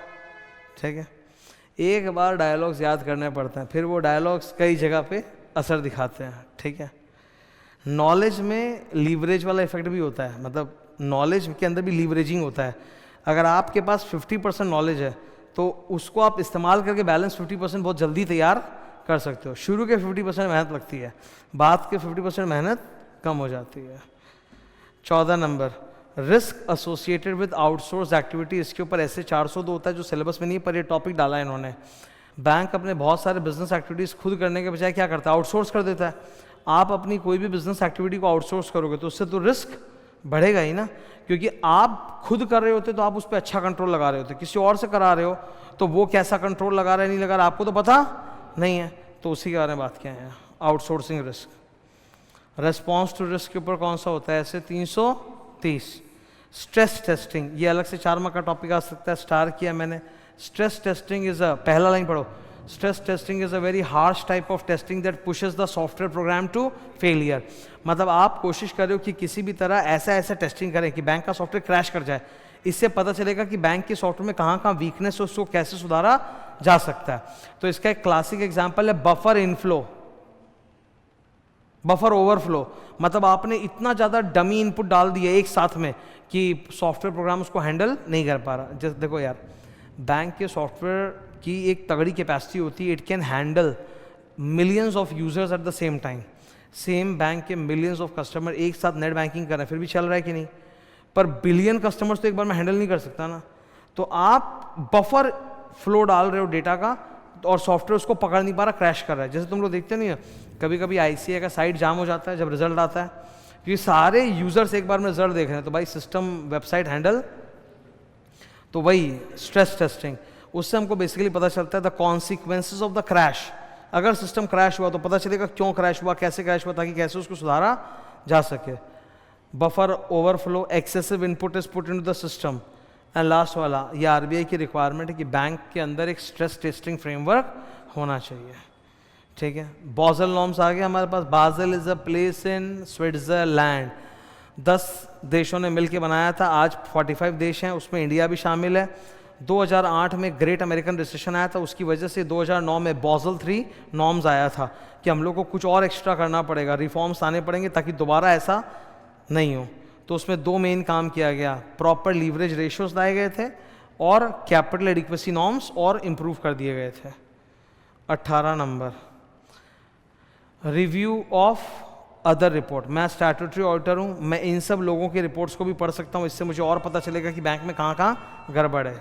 नंबर 1 प्रीवियस ईयर की audit report, number 2 internal inspection report, number 3 RBI का ने अगर इंस्पेक्शन किया तो आरबीआई का inspection report. Number 4 concurrent audit report. 5 report on verification of security. इसका मतलब होता है कि बैंक ने जिन बॉर्बर्स को लोन दिया है उनसे जो सिक्योर्ड एसेट लिया उसकी वैल्यू सही है कि नहीं है, क्योंकि if there is an erosion in the value of the security it results in NPA, है ना, erosion in value security NPA हो जाता है। Number 6 internal reports. नंबर 7 एक ब्रांच मैनेजर चेंज हो रहा है तो वो दूसरे ब्रांच मैनेजर को हैंड ओवर करके जा रहा है, तो हैंड ओवर रिपोर्ट वो भी देख लो। तो इन सब रिपोर्ट से पता चलेगा बैंक में क्या क्या और गड़बड़ियाँ हुई हैं। नंबर 11, बाप रे 40 पेज के चैप्टर में 17 पेज हो गए, अब फाइनली 11 नंबर पेज में जाके आ रहा है एडवांसेस। ओके, ये बहुत बड़ा टॉपिक है advances. It goes up to, बाप रे ये तो ख़त्म ही नहीं हो रहा। Oh my god, it goes up to page 31, 14 page, 14 page तक लगातार एक ही टॉपिक चल रहा है एडवांसेस। बड़ी टॉपिक है रिवीजन के लिए और इम्पॉर्टेंट भी है। तुम किसी भी बैंक के ब्रांच ऑडिट पे जाओगे, ब्रांच ऑडिट, तो उस ब्रांच ने बहुत सारे एडवांसेस दे रखे होंगे। Is it possible to audit and verify all the advances और सैम्पलिंग? सबसे पहले आपको क्या करना है, लार्ज एडवांसेस आइडेंटिफाई करना है। जो लार्ज एडवांसेस होते हैं वो तो 100% चेक करोगे, उनको छोड़ के बाकी जो है वो सैम्पलिंग पे। हाइलाइटर पढ़ो, समझ गए? अच्छा, लार्ज एडवांस का कोई डेफिनेशन नहीं है, ऐसा बोला जाता है कि उस ब्रांच के टोटल एडवांसेस का 10% अमाउंट जो है वो लार्ज माना जाएगा। मतलब एक ब्रांच है बैंक का जिसका तुम ऑडिट पे गए हो, उन्होंने टोटल एडवांसेस जो दे रखा है 31 मार्च, उसकी वैल्यू है 50 करोड़। 50 करोड़ का 10%, तो 5 करोड़ रुपए या उसके ऊपर के जो भी एडवांसेस उस ब्रांच ने दिए हैं वो उस ब्रांच के लिए लार्ज एडवांस है। तो you can be rest assured कि लार्ज एडवांसेस बहुत कम होंगे, 2-4 ही होंगे, उससे ज़्यादा होंगे भी नहीं। Okay, types of advances. Left side में फंडेड लिखा हुआ दिख रहा है, राइट साइड में पहले नॉन फंडेड। नॉन फंडेड का मतलब है बैंक का पैसा अभी निकला नहीं है, अगर कुछ गड़बड़ होगा तो निकलेगा, अभी निकला नहीं है। नॉन फंडेड के 2 मशहूर एग्जाम्पल हैं, BG LC, BG bank guarantee, LC letter of credit. ठीक है, ये तो पढ़ाया हुआ है तो समझा नहीं रहा हूँ। फंडेड एडवांस में सर 3 मेन है, 3 मेन है, ऐसे लिखा हुआ 5 है पर 3 मेन है। Number 1 term loan, number 2 CCOD, number 3 bills discounting. चौथा वाला होता नहीं है, वो इस्लामिक बैंकिंग बोलते हैं उसको, और 5वां होता है स्टाफ लोग को जो लोन दिया, तो वो भी बेकार है। तो मेन ऊपर का 1 2 3 है। एडवांसेस में क्या क्या आएगा, वही 5 नाम जो ऊपर लिखा था वही 5 है, सेम रिपीट है। Turn the page. Now bank वालों का बैलेंस शीट का फॉर्मेट अलग होता है, banking act 3rd schedule form है, और उसमें आपको एडवांसेस को प्रॉपर क्लासीफाई करके दिखाना पड़ता है। समझने के लिए समरी चार्ट है। Advances can be classified into sector wise, security wise, prudential norm wise. नीचे चालू करो, प्रूडेंशियल नॉर्म वाइज अगर क्लासीफाई करेंगे तो क्या बोलेंगे, एनपीए, और एनपीए का उल्टा स्टैंडर्ड असेट्स, वही लिखा है। अगर सिक्योरिटी वाइज करेंगे तो secured advances, unsecured advances. Sector wise करेंगे तो priority sector, non priority sector. Sir priority sector में कौन कौन आता है, यही agriculture, micro small medium enterprise, housing and education. ये प्रायोरिटी सेक्टर। आरबीआई के नॉर्म्स होते हैं कि बैंक्स को अपने टोटल एडवांसेस का एक सर्टेन परसेंटेज प्रायोरिटी सेक्टर को देना ही पड़ेगा, वरना तो जितने भी बैंक है वो खाली कॉरपोरेट लोन देंगे, वो एजुकेशन लोन देंगे ही नहीं। ठीक है, वो एमएसएमईज को देना नहीं चाहेंगे, वो फार्मर्स को देना नहीं चाहेंगे, पर प्रायोरिटी सेक्टर में आरबीआई की स्ट्रिक्टनेस होती है कि देना पड़ेगा। तो हर बैंक को एक कोटा अचीव करना पड़ता है। ठीक है, सबसे पहले टाइप वाइज आप क्लासिफाई कर सकते हो, उसमें 3 मेन है, उल्टा पढ़ो, term loan, cash credit, CCOD, bills purchase discounted. दूसरा security wise, secured by tangible asset, मतलब घर प्रॉपर्टी गिरवी करके। दूसरा कवर्ड बाय बैंक गारंटी या गवर्नमेंट गारंटी, जैसे अगर कोई गवर्नमेंट कंपनी लोन ले रही है तो उसके लिए गारंटी कौन देगा, गवर्नमेंट, तो उसको अपने एनपीए क्लासिफाई नहीं करते, बताया था ना। सेंट्रल गवर्नमेंट के गारंटी किए हुए एडवांसेस में अगर 90 दिन ओवरड्यू हो भी जाए तो भी आप उसको एनपीए क्लासिफाई। Number 3 unsecured. फिर advances in India sector wise, priority sector, public sector, bank to others. Advances in India, advances outside India. Syndicate loan का मतलब क्या होता है, बताया था ना, कंसोर्टियम एडवांस, बहुत सारे बैंक मिलके लोन दे रहे हैं, ठीक है। सेक्टर हो गया। Next security wise, primary security, collateral security. Primary security is the security against which the loan has been given. Collateral security is an additional security in case the bank is unable to recover the money from the principal security. तो principal security and collateral मतलब additional security. Security के examples आप क्या क्या गिरवी कर सकते हो, गारंटी दे सकता है, जैसे अगर कोई कंपनी लोन ले रही है तो उसकी कंपनी के जो डायरेक्टर प्रमोटर है वो पर्सनल गारंटी दे सकते हैं। आप कैश क्रेडिट के लिए स्टॉक और डेटर्स गिरवी रख सकते हो। गोल्ड ऑर्नामेंट्स, बुलियन, बुलियन मतलब बताया था ना, ज्वेलरी का उल्टा है बुलियन। ज्वेलरी मतलब जो आप शरीर पे धारण कर सकते हो, बुलियन मतलब gold, silver, precious metal, precious stones, diamonds जो आप शरीर पे धारण नहीं कर सकते, उसको बोलते हैं बुलियन। जैसे अगर किसी के पास सोने के बिस्कुट्स है तो वो शरीर पे धारण नहीं हो सकता, वो बुलियन कहलाएगा। आपके घर में सोने चांदी के सिक्के हैं, वो शरीर पर धारण नहीं होता, वो बुलियन कहलाएगा। वही सब है। बुलियन आजकल बैंक लोग बेचना बंद कर दिए, नहीं तो बीच में आरबीआई बहुत करता था ऐसा। आरबीआई बैंकों को बोलता था कि तुम लोग अपना गोल्ड बेचो, अभी बंद कर दिया है। तो बैंक वाले गोल्ड बेचते थे, आप बैंक में जाके गोल्ड बिस्कुट खरीद सकते थे। कई बार बैंक वाले आके बोलते थे ले लो अभी आया हुआ खरीद लो, पर मैंने ख़रीदा नहीं कभी, क्योंकि बैंक वाले गोल्ड बिस्कुट जो बेचते हैं महंगा बेचते हैं। मैं बोला भाई महंगा क्यों बेच रहा है, बाजार में तो इंटरनेट पे रेट दिखा रहा है इतना और तुम मेरे से ज़्यादा मांग रहा है। बोलता है हमारा ना स्विस गोल्ड है, और ज्वेलर लोग के पास जो गोल्ड होता है वो साउथ अफ्रीकन गोल्ड होता है। समझ बात को, कैडबरी सस्ता है, फरेरो रोशर महंगा है। मतलब बोला कि ये लोग का गोल्ड साउथ अफ्रीकन इससे सस्ता है, हमारा स्विट्जरलैंड वाला गोल्ड है स्विस गोल्ड। तो इसलिए मैं कभी लिया नहीं। मुझे याद है व्हेन आई वाज वेरी मतलब स्मॉल, एकदम घर में पापा एक बार सोने का कोई बिस्कुट लाए थे, ठीक, गोल्ड बिस्कुट लाए थे, बहुत सुंदर, मतलब ठीक है, मतलब मन किया कि रख लूँ, पर मतलब ऑब्वियसली ठीक है। एक बार मैंने देखा और फिर पापा ले गए, फिर तो कभी देखा ही नहीं मैंने वो गोल्ड बिस्कुट क्या था, ठीक है। मतलब पापा को भी एक्चुअली रखने के लिए मिला होगा तो ऐसे दिखाने के लाए थे, घर में देखे गए। तो gold biscuits actually very very attractive. Okay, coming back to the topic, immovable property. अभी तो भारत सरकार सोवरिन गोल्ड बॉन्ड के पीछे भी पड़ गई है, जो अच्छा इन्वेस्टमेंट अपॉर्चुनिटी था। मैंने कुछ इन्वेस्ट भी किया था, पर वो लोग उसके पीछे पड़ गए कि सोवरिन गोल्ड बॉन्ड वगैरह बंद करेंगे। One it's a very nice investment. Okay, उस पर एग्जाम्पशंस वगैरह भी थे। आप इमूवेबल प्रॉपर्टी गिरवी रख सकते हो, खेत खलियान गिरवी रख सकते हो, third party guarantee, bankers lien. Bankers general lien का मतलब ये कॉन्ट्रैक्ट एक्ट में पढ़ाया जाता है फाउंडेशन में, कि बैंक वालों के पास जनरल लियन का पावर होता है। मतलब आपने बैंक से 3 लोन लिया और 3 प्रॉपर्टी गिरवी की है, आपने लोन 1 में डिफ़ॉल्ट किया, वो तीनों प्रॉपर्टी पे कब्जा कर सकते हैं, उसको बोलते हैं जनरल लियन। लाइफ इंश्योरेंस पॉलिसी गिरवी होता है, और अगर आपके पास शेयर्स एंड सिक्योरिटीज तो वो भी गिरवी रख सकते हैं। हम अपने डीमैट वाले शेयर्स को भी गिरवी रख सकते हैं, ठीक है। Next, mode of creation of security. Number 1 mortgage. Sir mortgage generally किसका होता है, इमूवेबल प्रॉपर्टी का। 2 तरह का होता है, नाम पढ़ो ब्लू बॉक्स। रजिस्टर्ड मॉर्गेज वो होता है जिसके लिए अलग से मॉर्गेज डीड साइन होता है, और इक्विटेबल मॉर्गेज में कोई मॉर्गेज डीड साइन नहीं होता, आप बस प्रॉपर्टी के पेपर दे दो। The mere delivery of the documents of title of the property is considered as equitable mortgage. Pledge generally movable assets का होता है, ज्वेलरी, बुलियन वगैरह का, छोटे छोटे पोर्टेबल हाई वैल्यू असेट्स जो आप बैंक के पास रखा देते हो। गोल्ड लोन प्राइम एग्जाम्पल का इसका, गोल्ड लोन लिखा हुआ है। नंबर 3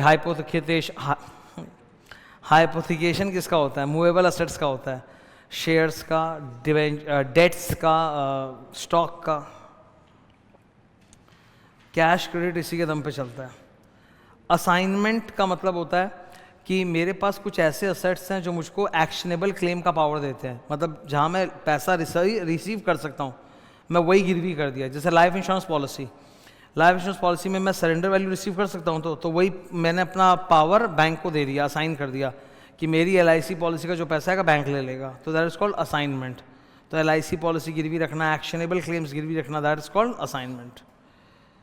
सेट ऑफ बैंक में मैंने लोन भी ले रखा है और बैंक में मैंने रुपया डिपॉजिट भी कर रखा है, तो मेरे लोन अकाउंट में डिफ़ॉल्ट होने से मेरे डिपॉजिट के साथ एडजस्ट कर देंगे, set of.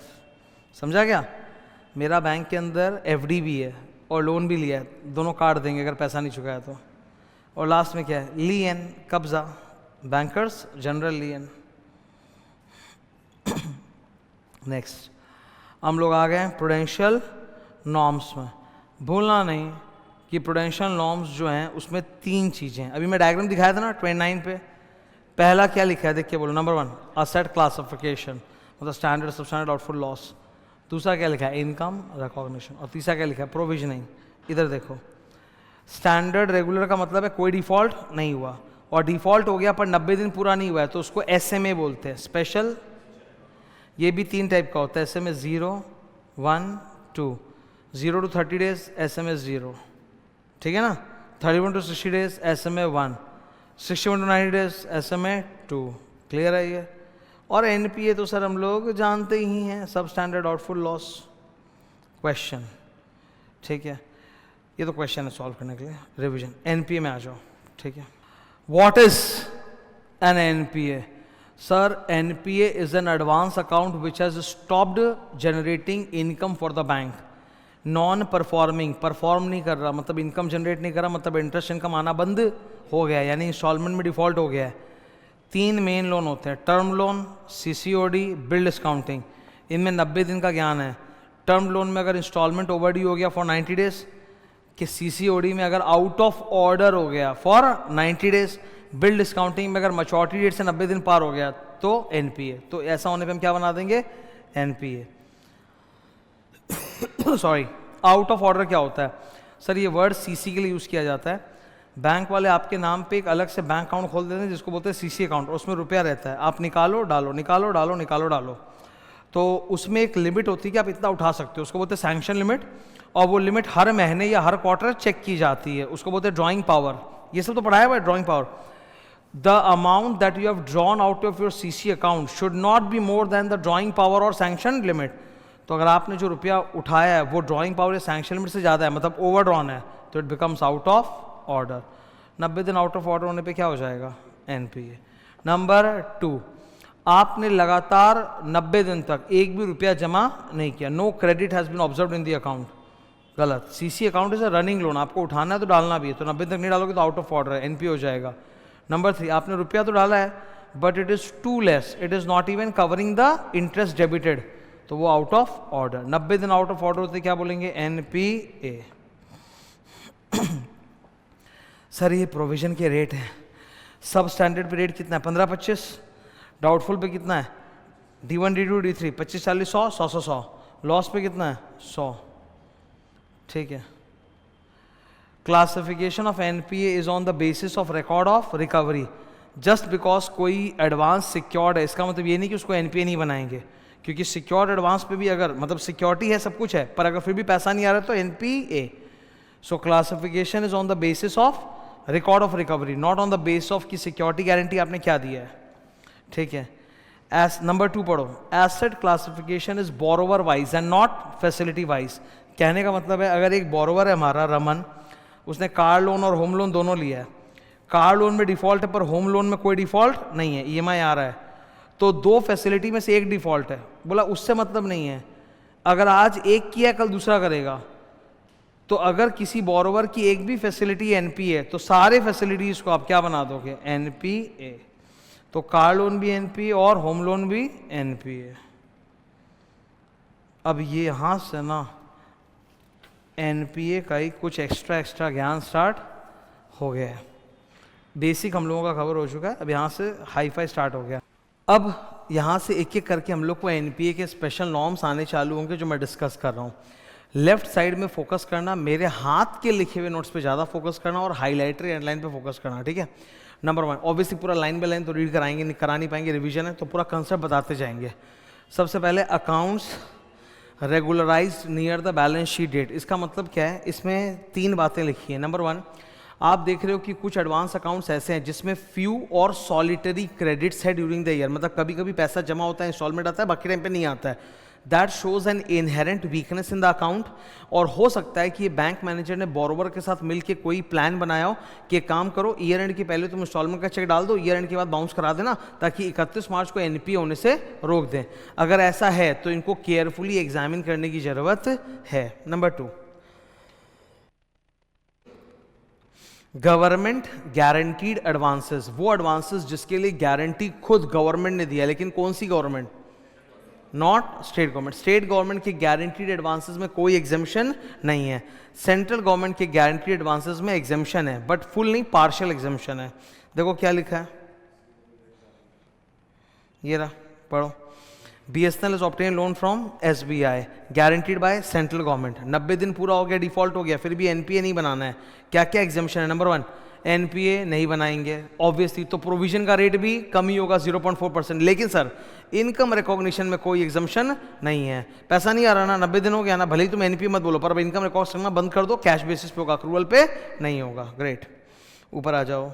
Advances under consortium, इसको सिंडिकेट एडवांस भी बोलते हैं, जब बहुत सारे बैंक्स मिल के लोन देते हैं। बगल वाले पेज में देखो, ये लाल लाल दिख रहा है, देखो इतने सारे बैंक्स ने मिल के एडवांस दिया है, इसको बोलते हैं कंसोर्टियम एडवांस। पॉइंट नंबर 1 में मतलब समझाया कि व्हाट इज कंसोर्टियम और सिंडिकेट एडवांस। पॉइंट नंबर 2 में बोला है कि एक तो लीड बैंक होता है जिसका शेयर सबसे ज़्यादा होता है, और बाकी बैंक्स को बोलते हैं मेंबर बैंक्स। तो each member bank should follow the NPA norms based on its own record of recovery. ये नहीं कि लीड बैंक बोला कि एनपीए नहीं है तो मान लेंगे, नहीं, हम अपने रिकॉर्ड ऑफ रिकवरी के हिसाब से देखेंगे। और तो और every member bank should make proper arrangement कि लीड बैंक को जब इंस्टॉलमेंट मिलता है तो वो उनका हिस्सा उनको दे देता है। कल को लीड बैंक को इंस्टॉलमेंट मिल गया पर वो हम लोग को नहीं दे रहा, तो हम तो एनपीए बना देंगे। ठीक है, यही ज्ञान इसमें पूरा लिखा हुआ है। अच्छा, ड्राइंग पावर एलोकेशन, मान लो कि बहुत सारे बैंक ने मिलकर सीसी दिया है, कैश क्रेडिट, तो ड्राइंग पावर निकालना पड़ेगा। Drawing power calculation will be done bye lead bank. Lead bank calculate करेगा ड्राइंग पावर, और ड्राइंग पावर में जो शेयर है वो अलग अलग बैंक को एलोकेट कर देगा। तो who calculates the drawing power? The lead bank, and allocates the share of the drawing power to the other member banks. ये देखो इधर, ये लाल वाला डब्बा है, कोने में देखो, यहाँ हेडिंग पढ़ो क्या है, लिमिट और drawing power. Drawing power calculate किया 1550, ठीक है, 1550 करोड़, और उसमें सबका हिस्सेदारी अलॉट किया। स्टेट बैंक ने खुद कितना हिस्सा लिया है? 32%, वैसे हर बैंक को अलॉट कर दिया। 32% सबसे बड़ा स्टेट बैंक है, मतलब स्टेट बैंक की लीड बैंक है। ग्रेट, अब ये है ड्राइंग पावर कैलकुलेशन। यहाँ से ड्राइंग पावर कैलकुलेशन ना करके अगले पेज से करेंगे तो ज़्यादा बेहतर रहेगा। टर्न द पेज, ये बाद में आएगा, बाद में करेंगे, अभी नहीं, ठीक है, लाइन बाय लाइन चल रहे हैं। नेक्स्ट क्या है? Erosion in the value of the security. Secure loan में जो भी हमने सिक्योरिटी गिरवी रखी थी, आज उसकी वैल्यू गिर के लेस देन 50% हो गई है, तो उसको क्या बना देंगे? Doubtful asset. और अगर गिरकर लेस देन 10% वैल्यू हो गया है तो फिर सीधा loss asset. Next, advances against term deposit, NSC, KVP, IBP, ये सब नाम बताया था ना।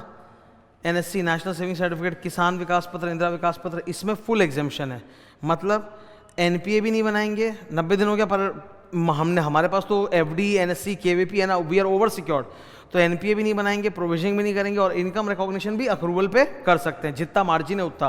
फॉर एग्जांपल, लोन 7 लाख का है और फिक्स डिपॉजिट रसीद जो गिरवी लिया वो 10 लाख का है, तो 3 लाख का तो एक्स्ट्रा ही है, तो 3 लाख तक इंटरेस्ट भी अक्रूवल पे रिकॉर्ड कर सकते हैं। तो यहाँ हर चीज़ से एग्जाम्प्ट है। नेचुरल कैलामिटी, फार्मर वगैरह को लोन दिया गया था, it is affected by natural calamity, तो ऐसे केसेस में बैंक अपने आप खुद उनके साथ नेगोशिएट करके लोन के टर्म्स एंड कंडीशन को रीशेड्यूल कर लेता है। तब नए वाले टर्म्स एंड कंडीशन का अगर सही पालन हो रहा है तो उसको एनपीए नहीं बनाएंगे, पर नए वाले जो टर्म्स बनाए हैं उसमें भी अगर डिफॉल्ट हो रहा है तब एनपीए बना देंगे। सो इन्होंने बोला NPA classification would be governed by the rescheduled terms. ठीक है।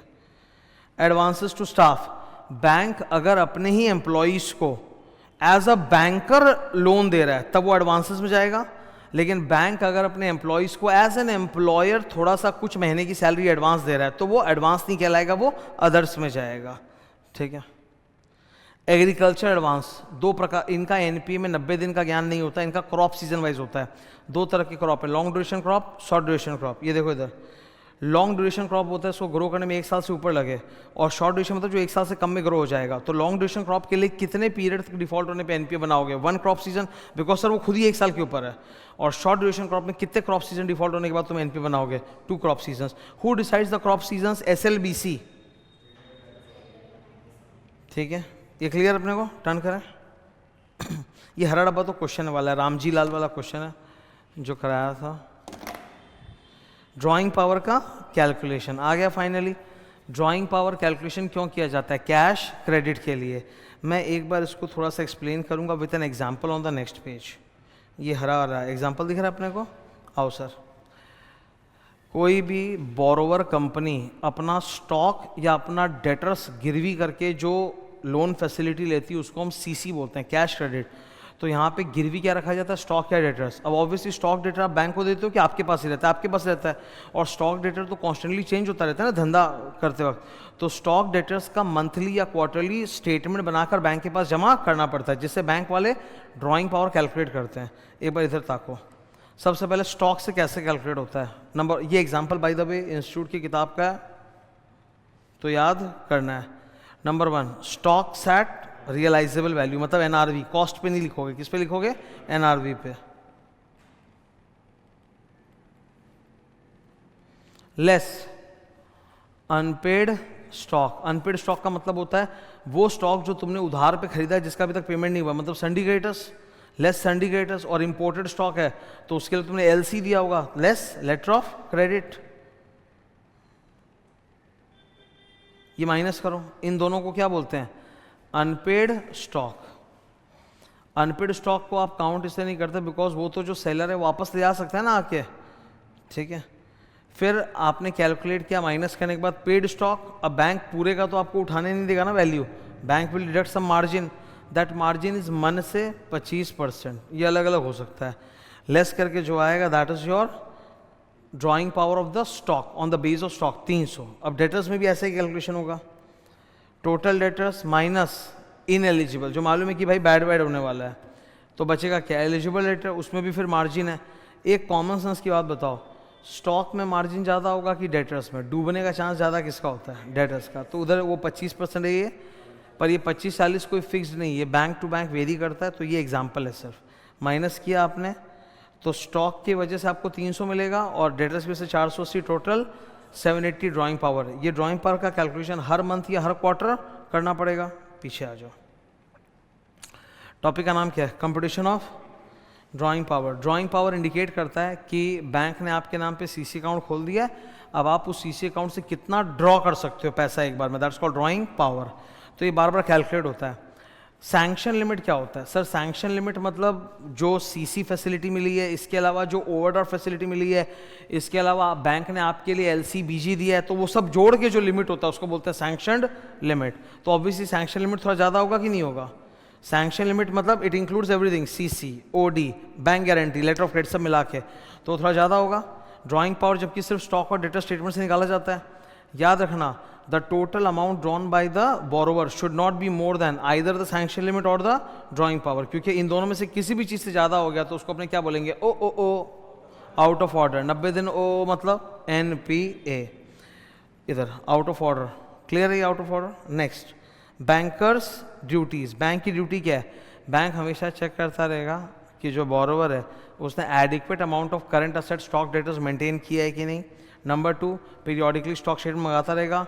अगर वो बोरोवर स्टॉक स्टेटमेंट जमा नहीं कर रहा, if the bank is computing drawing power on the basis of a stock statement which is older than 3 months, then the account is treated as option 1 NPA, option 2 irregular account.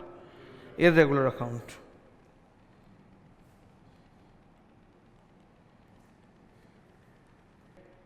Clear है ये?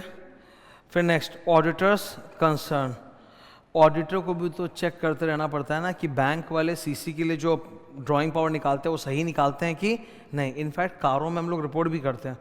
कारों में कितने clause है? 21। First clause क्या होता है? Fix asset. Second क्या होता है? इन्वेंट्री। उसी में पैरा 3 क्लॉज 2, उसी में हम लोग कमेंट करना पड़ता है कि कंपनी ने जो भी quarterly stock statement, data statement जमा किए वो बुक्स ऑफ अकाउंट्स के साथ मैच कर रहा है कि नहीं कर रहा है। Computation of drawing power. Drawing power calculation का एक फॉर्मेट बैंक के बोर्ड ऑफ डायरेक्टर्स ने बना रखा होगा, हमको चेक करना है वो फॉलो हो रहा है कि नहीं हो रहा है। जब बैंक किसी भी बोरोवर को 5 करोड़ या उससे ऊपर का कैश किट देती है ना, तो बैंक वाले उसका स्टॉक ऑडिट भी कंडक्ट करवाते हैं। तो वो स्टॉक ऑडिट चेक कर लो, स्टॉक ऑडिट का कोई रिपोर्ट चेक कर लो, उसमें कुछ गलत, कुछ उल्टा सुल्टा, कुछ डेफिशिएंसीज, कुछ प्रॉब्लम्स पता चलेगा तुमको। ये था डीपी का एग्जाम्पल, और ये तो हम लोग पहले ही देख चुके production notes. Next, audit of advances. देखो ये लास्ट है, इसको पलटने के बाद ही हमारा एडवांसेस खत्म हो जाएगा, फिर हम लोग मूव कर जाएंगे रेवेन्यू में। दिख रहा है, ये लास्ट है ना, ठीक है। Let's start audit of advances. सबसे पहले आपको एडवांसेस में क्या क्या चेक करने की जरूरत है, what things do you want to check. सीधा सीधा आंसर है sir, 6 assertions, completeness, cut off, existence, occurrence, valuation, presentation, disclosure, rights and obligation. वही लिखा हुआ है, देखो मैंने बगल में वही सारे असर्शंस का नाम लिखा है कि नहीं लिखा है। तो सबसे पहले we have to obtain evidence about all the assertions in respect of advances. अब हम ऑडिट एविडेंस ऑब्टेन कैसे करेंगे, प्रोसीजर क्या होगा, ये बहुत इंपॉर्टेंट एग्जाम के लिए, इसके याद रखने का। निमोनिक क्या है, रसोड़ा, ठीक है। आर से चेक करेंगे आरबीआई नाम फॉलो हुआ कि नहीं हुआ, आर से आरबीआई नाम फॉलो हुआ कि नहीं। ए से एनालिटिकल प्रोसीजर करेंगे, एस से सिक्योरिटी जो भी गिरवी रखा है उसकी वैल्यू वगैरह चेक करेंगे, ओ से ऑपरेशन, मतलब वो जो एडवांस है वो टाइमली अपना ऑपरेट कर रहा है, मतलब इंस्टॉलमेंट का पैसा आ रहा है कि नहीं आ रहा। डी से डॉक्यूमेंटेशन, लोन्स को लेके सारा डॉक्यूमेंटेशन, सब कागज पत्र सब एकदम सही है कि नहीं है। और ए से अमाउंट चेक कर लो कि सही अमाउंट रिकॉर्ड हुआ है कि नहीं। लार्ज एडवांसेस में वही बात लिखा है, you have to verify all the large advances, but बाकी एडवांसेस सैम्पलिंग पे आप चेक कर सकते हो, ठीक है। इंटरनल कंट्रोल और एडवांसेस, ये अलग से एग्जाम में क्वेश्चन आया हुआ है। एडवांसेस के ऊपर जो भी इंटरनल कंट्रोल है ना, उसको खींच के अगर लिखना है 10-11 पॉइंट, तो 2 मेन हिंट है। एक तो सीसी के एंगल में चले जाना, cash credit, drawing power, calculation, out of order, ये सब बोलना चालू करना। और दूसरा सिक्योरिटी का एंगल है कि मतलब जो सिक्योर्ड असेट हमारे पास दिया है वो बैंक के नाम पे है कि नहीं, बैंक आसानी से उसको बेच पाएगा कि नहीं बेच पाएगा, टाइटल डीड बैंक के पास है, उस सिक्योरिटी की वैल्यू सही है, इरोजन तो नहीं हुआ। फिर इसके अलावा तुमको बोलना है, तुम डॉक्यूमेंटेशन में घुस जाना कि लोन एग्रीमेंट प्रॉपर साइन हुआ है, चार्ज रजिस्ट्रेशन हुआ है, ये सब बोलना, ठीक है। ये आ गया, ठीक है। क्वेश्चन भी आया हुआ है इसके ऊपर, ये रहे 11 पॉइंट्स मैंने सजा के बताया। नंबर 1, बैंक किसी भी व्यक्ति को एडवांस देने के पहले उसका क्रेडिट अप्रेजल करेगा, मतलब चेक करेगा credit worthiness of the borrower, और सारे नेसेसरी डॉक्यूमेंट्स एग्जीक्यूट होने चाहिए। नंबर 2, यूटिलाइजेशन, कि इसको बोलते हैं पोस्ट डिसबर्समेंट ऑडिट, मतलब बैंक वाले लोन आपको दे दिए उसके बाद भी वो चेक करते रहेंगे कि आप पैसे को सही तरह से यूज़ कर रहे हो कि नहीं कर रहे हो, छोड़ेंगे नहीं। 4, 5, 6 किस पे, सिक्योर्ड असेट। सबसे पहला पॉइंट क्या, सफिशिएंट मार्जिन, मतलब लोन अगर हम 5 करोड़ का दे रहे हैं तो सिक्योर्ड असेट भी 5 करोड़ का लेंगे कि ज़्यादा का लेंगे, ज़्यादा का, इसको बोलते हैं margin, extra margin. Next number 5, ownership bank के नाम पे ट्रांसफर किया है कि नहीं, और असेट का जो भी डॉक्यूमेंट है वो बैंक के नाम पे है कि नहीं। 7, 8, 9, 10 is all about cash credit. तो चेक करो कैश क्रेडिट का मतलब क्या, सामने वाले ने अपना स्टॉक गिरवी किया होगा तो बैंक वाले पीरियोडिकली उसका गोडाउन चेक करते हैं कि नहीं, बैंक का डीपी रजिस्टर चेक करो, हर बार ड्राइंग पर कैलकुलेट होता है कि नहीं होता है। जो भी drawn amount out of the CC account, it should be with in both the sanction limit and the drawing power. And last point है, इरेगुलर अकाउंट तो नहीं है ना, मतलब स्टॉक स्टेटमेंट आते रहता है पीरियोडिकली। 11 नंबर, आपको अपने हर एडवांस अकाउंट का एक बार एनुअल रिव्यू कर लेना चाहिए, ठीक है। That completes our advances. और एडवांसेस के साथ ही मैं बोलूँगा हम लोगों ने बैंक ऑडिट का एक बहुत बड़ा हिस्सा रिवाइज कर लिया। अब मैं मूव कर रहा हूँ पीएल आइटम्स में। I want to remind all of you, banking regulation act 1949 के पीछे में 3rd शेड्यूल है। 3rd शेड्यूल का फॉर्म में होता है बैलेंस शीट, फॉर्म बी होता है पीएल। यहाँ हाईलाइटर में क्या लिखा है, दिख गया सबको? अच्छा, ऑब्वियसली वो लोग पीएल बनाने तो भैया आपको बोलने वाले हैं नहीं, ये जस्ट एक बार देखने के लिए। इनकम में मेन इनकम क्या, इंटरेस्ट इनकम और एडवांसेस, उसके अलावा अदर इनकम। एक्सपेंस में मेन एक्सपेंस क्या, interest on deposits, other operating expenses and provisions contingencies, ठीक है। Turn the page. फिर अब इन्होंने पूरा ब्रेकअप दिया है। सबसे पहले हम लोग ऑडिट ऑफ इनकम करेंगे, फिर बाद में एक्सपेंस आएगा 3-4 पेज के बाद। इधर देखो, पेज 33 पे स्टार्ट हो रहा है ऑडिट ऑफ इनकम। तुम अगर 4 पेज टर्न करोगे ना, पेज 37 में जाके आएगा एक्सपेंसेस, ओके। तो अभी 4 पेज तक लगातार we are going to think about only banks income. Deposits पे बैंक का इनकम होता है कि एक्सपेंस होता है? एक्सपेंस। एडवांसेस पे इनकम होता है, इन्वेस्टमेंट्स पे इनकम होता है, ठीक है। तो एडवांसेस और इन्वेस्टमेंट्स में जो इनकम होता है, इंटरेस्ट अर्न, डिविडेंड अर्न, वो सब जाता है इंटरेस्ट अर्न की कैटेगरी में। तो interest earn is the first main income. इसमें क्या क्या आता है? Interest on advances, interest on investments, दिख रहा है 1 और 2 देखो, ठीक है। थर्ड, एक बैंक ने दूसरे बैंक के पास अगर रुपया रखा है तो उसमें भी तो ब्याज आएगा। नंबर 4, अदर्स, जैसे डिस्काउंटिंग इनकम वगैरह सब। अब नीचे क्या आ गया? Other income, important. Funded advance के ऊपर बैंक जो इनकम लेती है उसको इंटरेस्ट बोलते हैं। नॉन फंड एडवांस पे जो बैंक लेती है उसको कमीशन बोलते हैं। जैसे बैंक ने अगर आपके खातिर बैंक गारंटी दिया है या लेटर ऑफ क्रेडिट दिया है तो बैंक वहाँ पे जो आपसे पैसा लेता है उसको इंटरेस्ट इनकम नहीं, कमीशन इनकम बोला जाता है। तो commission income, commission on bills for collection, bills discounting वगैरह पे भी, और एक्सचेंज एंड ब्रोकरेज। तो ये बैंक के अदर इनकम्स लिखे हुए हैं सारे, ठीक है। यहाँ से the audit approach in respect of interest income. Number 1, सबसे पहले आपको सारे असर्शंस चेक करने हैं कि इंटरेस्ट इनकम सच में हुआ है कि नहीं। ऑकरेंस, कट ऑफ मतलब सही फाइनेंशियल ईयर में रिकॉर्ड हुआ है। कंप्लीटनेस, कुछ भी अनरिकॉर्डेड ओमिटेड इनकम नहीं है, all incomes have been recorded. And accurate amount income का आपने रिकॉर्ड किया है।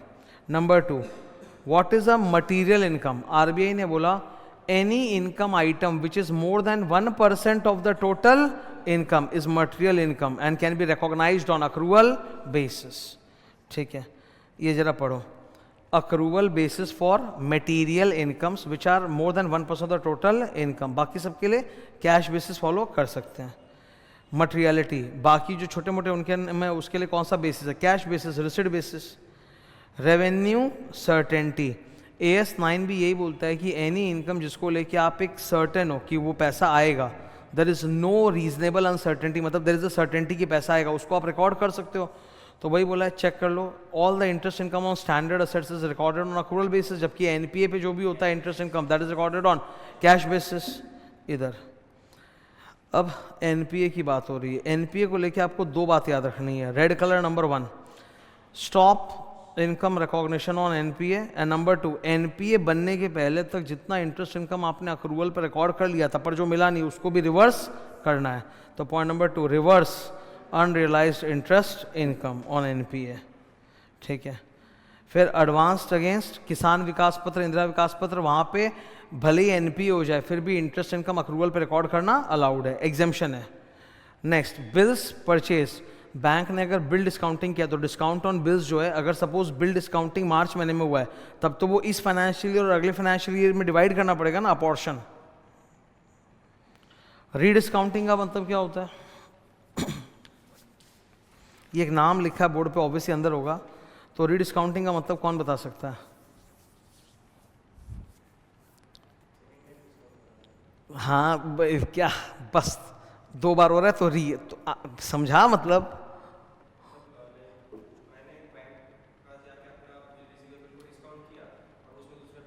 वेरी गुड, यही सुनना था। हम लोग जाके बैंक के पास बिल डिस्काउंटिंग कराए तो बैंक ने हमसे बिल लेके डिस्काउंट का इनकम रख के पैसा दे दिया, बैंक ने वो बिल होल्ड करने के बदले जाके दूसरे बैंक से डिस्काउंट करा लिया, इसको बोलते हैं रीडिस्काउंटिंग, ठीक है। तो रीडिस्काउंटिंग में क्या हो रहा है? एक तरफ बैंक को डिस्काउंट ऑन बिल का इनकम हुआ, प्लस बैंक 1 बैंक 2 को भी तो उसका शेयर देगा, तो जो नेट बचेगा वही उसके पास रहेगा, ठीक है। हमें बोला है नेट ऑफ करके नहीं दिखाना है, अलग अलग दिखाना है, ठीक है। बैंक, जब तुम सपोज एक व्यापारी हो, तुम बिल से क्या आए तो मैंने डिस्काउंटिंग कर दिया, तो जो डिस्काउंट डिफरेंस है वो मेरा इनकम है ना। सपोज 5 लाख का बिल था, मैंने तुमको 4,80,000 दिया तो 20,000 मैंने रख लिया, दैट इज माई इनकम।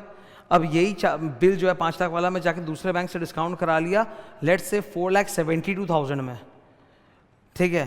तो इसका मतलब है कि मैं उस बैंक को 8,000 रुपये इनकम दूंगा और 12,000 अपने पास रखूंगा, है ना। तो मेरी इनकम कितनी हुई थी? 20,000, और मेरा एक्सपेंस कितना हुआ? 8,000। सोच के देखो, सही बोला कि नहीं बोला? तो नेट ऑफ करके नहीं दिखाना है, अलग अलग दिखाना है, 20,000 और 8,000। मेरा नेट इनकम तो 12,000 है, पर 12,000 नहीं दिखाना, 20,000 इनकम और 8,000 एक्सपेंस, ठीक है।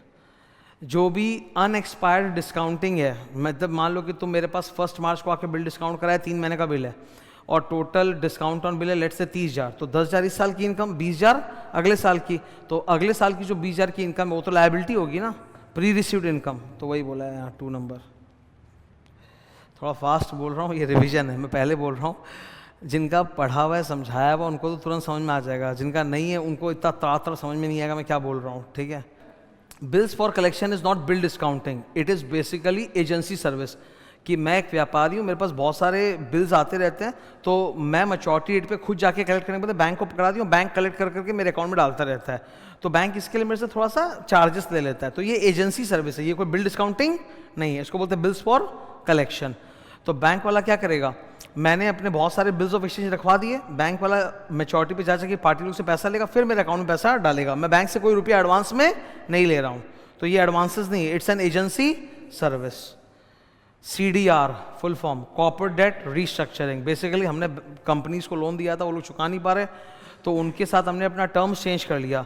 सबसे इजी होता है लोन की अवधि को बड़ा कर दो, 10 साल के बदले 25 साल, इंस्टॉलमेंट का या तो अमाउंट छोटा छोटा कर दो या फिर इंस्टॉलमेंट की जो फ्रीक्वेंसी है कम कर दो, मतलब हर महीने के बदले 3-3 महीने में देना पड़े, ठीक है। ये होता है लोन रीस्ट्रक्चरिंग।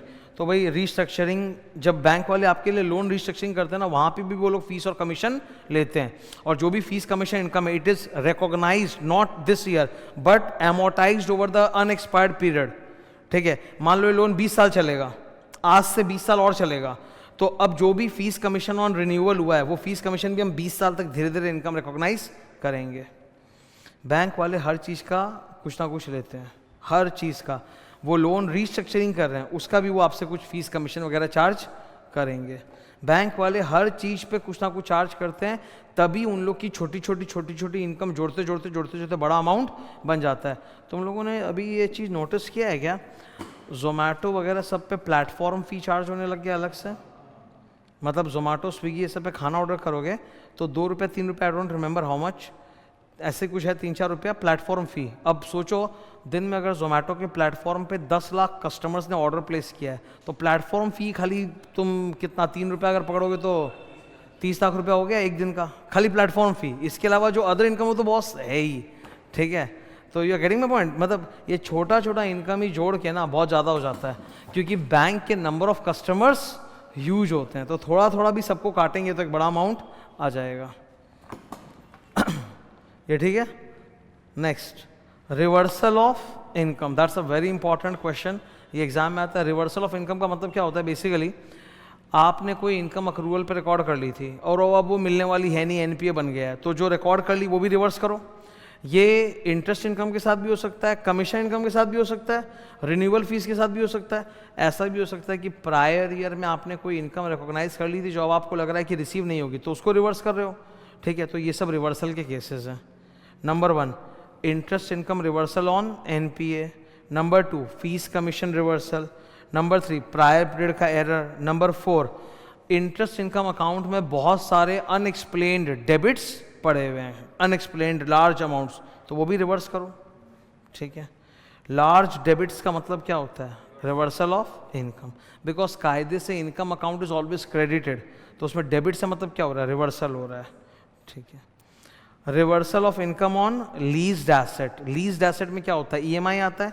ईएमआई इंस्टॉलमेंट में 2 पोर्शन होता है, interest portion and principal portion. तो प्रिंसिपल पोर्शन को थोड़ा रिवर्स करना है, किसको रिवर्स करना है, इंटरेस्ट पोर्शन को। देखो ईएमआई P + I, I से interest, the interest component should be reversed.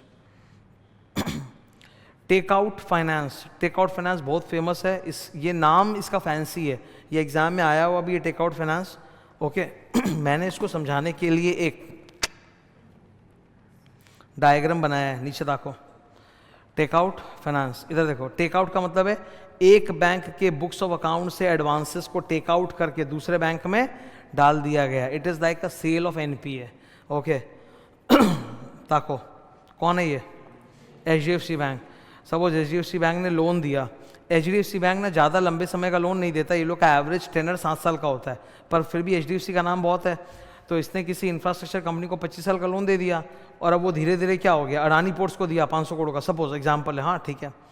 तो अब वो एनपीए बन चुका है, तो HDFC उसको अपने बुक से निकाल के बेचना चाहता है, उसको कौन खरीदेगा, IDFC बैंक। इनका लॉन्ग टर्म टेनर होता है, इंफ्रास्ट्रक्चर वाली लोन्स कंपनीज है, they specialise in very long term loans. तो HDFC अपने बुक से एनपीए निकाल के IDFC को बेच रहा है, ठीक है, इसको बोलते हैं टेक आउट फाइनेंस, ठीक है। Language clear? तो देखो HDFC के बुक से एनपीए निकाल के किसके बुक्स में घुसा, IDFC। टेक आउट फाइनेंस, तो उसकी कहानी समझाइए, रीज़न समझाया जो मैंने बोला, और एनपीए क्लासिफिकेशन। याद रखना जो पहले वाला बैंक है वो उसको जिस एनपीए कैटेगरी में रख रहा है हम लोग भी उसी में रखेंगे और टाइम के साथ और ख़राब करते जाएंगे। ये नहीं है कि इनका एनपीए हमारे बुक्स में आके स्टैंडर्ड हो जाएगा। वो बोलते हैं ना कि भाई तुम्हारी पार्टी क्या गंगा है क्या, कि कोई भी अपराधी आता है तो क्लीन छवि हो जाती है, किसी बड़ी पार्टी के लिए बोलते हैं ना ऐसा बात, ठीक है। तो वैसा है कि एचडीएफसी जिसको अपने बुक्स में एनपीए बना रखा है, आईडीएफसी जब उसको ले लेगा तो वो एनपीए का एनपीए रहेगा, वो खराब ही होगा और बढ़िया तो नहीं हो सकता। Next, partial recovery of NPA. इसके लिए मैंने डायग्राम बनाया होगा, see last 2 pages of this book. Oh shit, तो तुम्हारे पास ही होगा, देखो मेरे पास तो चेक करता हूँ।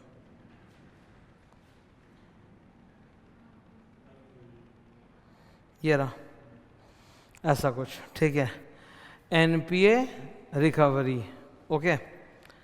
अगर एनपीए का फुल रिकवरी हो जाए तब आप 3 काम करोगे, क्योंकि पैसा आ गया कैश बेसिस, तो इंटरेस्ट इनकम रिकॉर्ड कर लो जो अब तक अनरिकॉर्डेड था। नंबर 2, अब वो एनपीए अपग्रेड होके क्या बन जाएगा, अपग्रेडेशन हमेशा वन शॉट होता है, धीरे धीरे नहीं होता। ये नहीं होता कि आप D2 से D1, नहीं, D2 से सीधा स्टैंडर्ड, और जितना भी आपने प्रोविजन बनाया रिवर्स कर दो। पार्शियल रिकवरी के केस में क्या होता है कि मान लो एनपीए का एक सर्टन अमाउंट है पर फुल रिकवरी नहीं हुआ, पार्शियल हुआ है, तो जितना रिकवर हुआ उसमें इंटरेस्ट इनकम तो क्रेडिट अक्रूवल पैसा आ गया तो रिकॉर्ड कर लो कैश बेसिस, पर वो अपग्रेड नहीं होगा, जिस एनपीए कैटेगरी में उसी में रहेगा, और प्रोविजन भी रिवर्स नहीं होगा। तो एक ही फायदा है, 2 फायदा नहीं है, ठीक है। वही यहाँ पर लिख के दिया है मैंने। अब ये नेक्स्ट क्या है, मेमोरेंडम अकाउंट। जबरदस्त, मैंने हाथ से कुछ लिखा है, पढ़ना।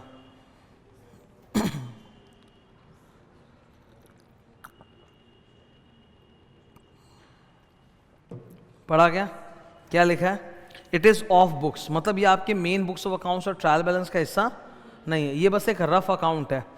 वो आपने तो एनपीए पे इंटरेस्ट अक्रूवल पे रिकॉर्ड करना बंद कर दिया, पर आपके पास कैलकुलेशन तो होना ही चाहिए ना, क्योंकि जिस दिन आएगा उस दिन रिकॉर्ड करेंगे, तो रफ में रिकॉर्ड कर रहे हो, तो इसको बोलते हैं memorandum account. It is of books, it is not a part of FS, it is not used for recording, it is only for the purpose की एनपीएस पे जो भी इंटरेस्ट अक्रू कर रहा है उसको एक बार नोट डाउन करके कहीं पे रखा जाए, ठीक है। वो इनकम बुक्स में रिकॉग्नाइज नहीं होगा। अब हेडिंग क्या है, इनकम फ्रॉम इन्वेस्टमेंट्स, इधर लाल रंग पढ़ो। इनकम फ्रॉम, बैंक वाले दुनिया भर का पैसा इन्वेस्टमेंट्स करते हैं शेयर मार्केट में, अदर प्लेसेस में, तो सर वहाँ से भी तो इंटरेस्ट इनकम आ सकता है, डिविडेंड इनकम आ सकता है, profit on sale of investment, loss on sale of investment, वो सब होगा। वही है, देखो पढ़ो।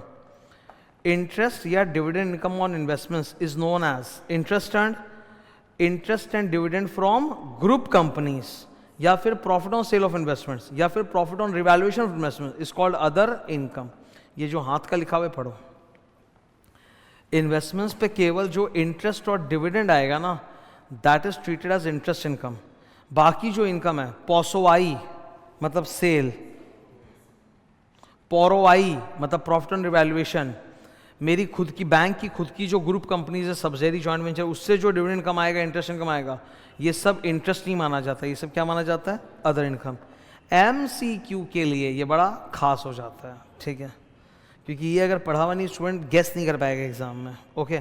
जैसे एनपीए होता है वैसे ही एनपीआई, नॉन परफॉर्मिंग इन्वेस्टमेंट्स, मतलब जिस इन्वेस्टमेंट पे रेगुलर इनकम आना चाहिए, 90 दिन हो गए फिर भी नहीं आया, तो क्या बन जाएगा, एनपीआई। अब हम किस में आ गए हैं, फाइनली एक्सपेंसेस में। एक्सपेंसेस पलट के देखो, ज़्यादा बड़ा नहीं है, 3 pages I think so. Expenses के अंदर 3 पार्ट है। सबसे मेन एक्सपेंस बैंक का कौन सा होता है, इंटरेस्ट एक्सपेंस ऑन डिपॉजिट्स, वो ही सबसे लंबा है। उसके बाद सेकंड उधर होता है ऑपरेटिंग एक्सपेंसेस, जो हर बिजनेस में होता है, वो इधर भी है। And third is provisions and contingency, छोटा सा है। ये 2 टॉपिक जो है ना, ये बहुत छोटे छोटे से, एक टॉपिक है बस। मेन कौन सा है, इंटरेस्ट एक्सपेंस, ठीक है। Let's start with interest expense. Number 1 इधर सबसे पहले आपको चेक करना चाहिए रीजनेबलनेस। वो कैसे होता है, इंटरेस्ट का सारा कैलकुलेशन सॉफ्टवेयर कर रहा है, सीबीएस सॉफ्टवेयर कर रहा है। बैंक में अलग अलग तरह के डिपॉजिट है, fix deposit, recurring deposit, current account, saving account. Current account पे कोई ब्याज तो इंटरेस्ट एक्सपेंस नहीं है, बाकी 3 पे तो इंटरेस्ट एक्सपेंस है, पर सेम रेट है कि अलग अलग है? सर अलग अलग है। एफडी और रेकरिंग डिपॉजिट की रेट ऑफ इंटरेस्ट हाई होती है, सेविंग्स की रेट ऑफ इंटरेस्ट कम होती है। तो एक काम करो ना, आप weighted average rate of interest निकालो। क्या निकालो? Weighted average rate of interest का मतलब होता है टोटल इंटरेस्ट एक्सपेंस, यहाँ पे लिखा है रेफर लास्ट 2 पेज, मतलब मैंने कुछ कैलकुलेशंस किए होंगे इसके, ये रहा, ठीक है। बैंक्स पे इंटरेस्ट ऑन टर्म डिपॉजिट, मतलब FD, RD and savings account. Current account पे कोई ब्याज नहीं होता, सबके रेट अलग अलग है। Calculate the average rate of interest, formula total interest expense on all types of accounts divided by total deposit amount, that will give you average rate.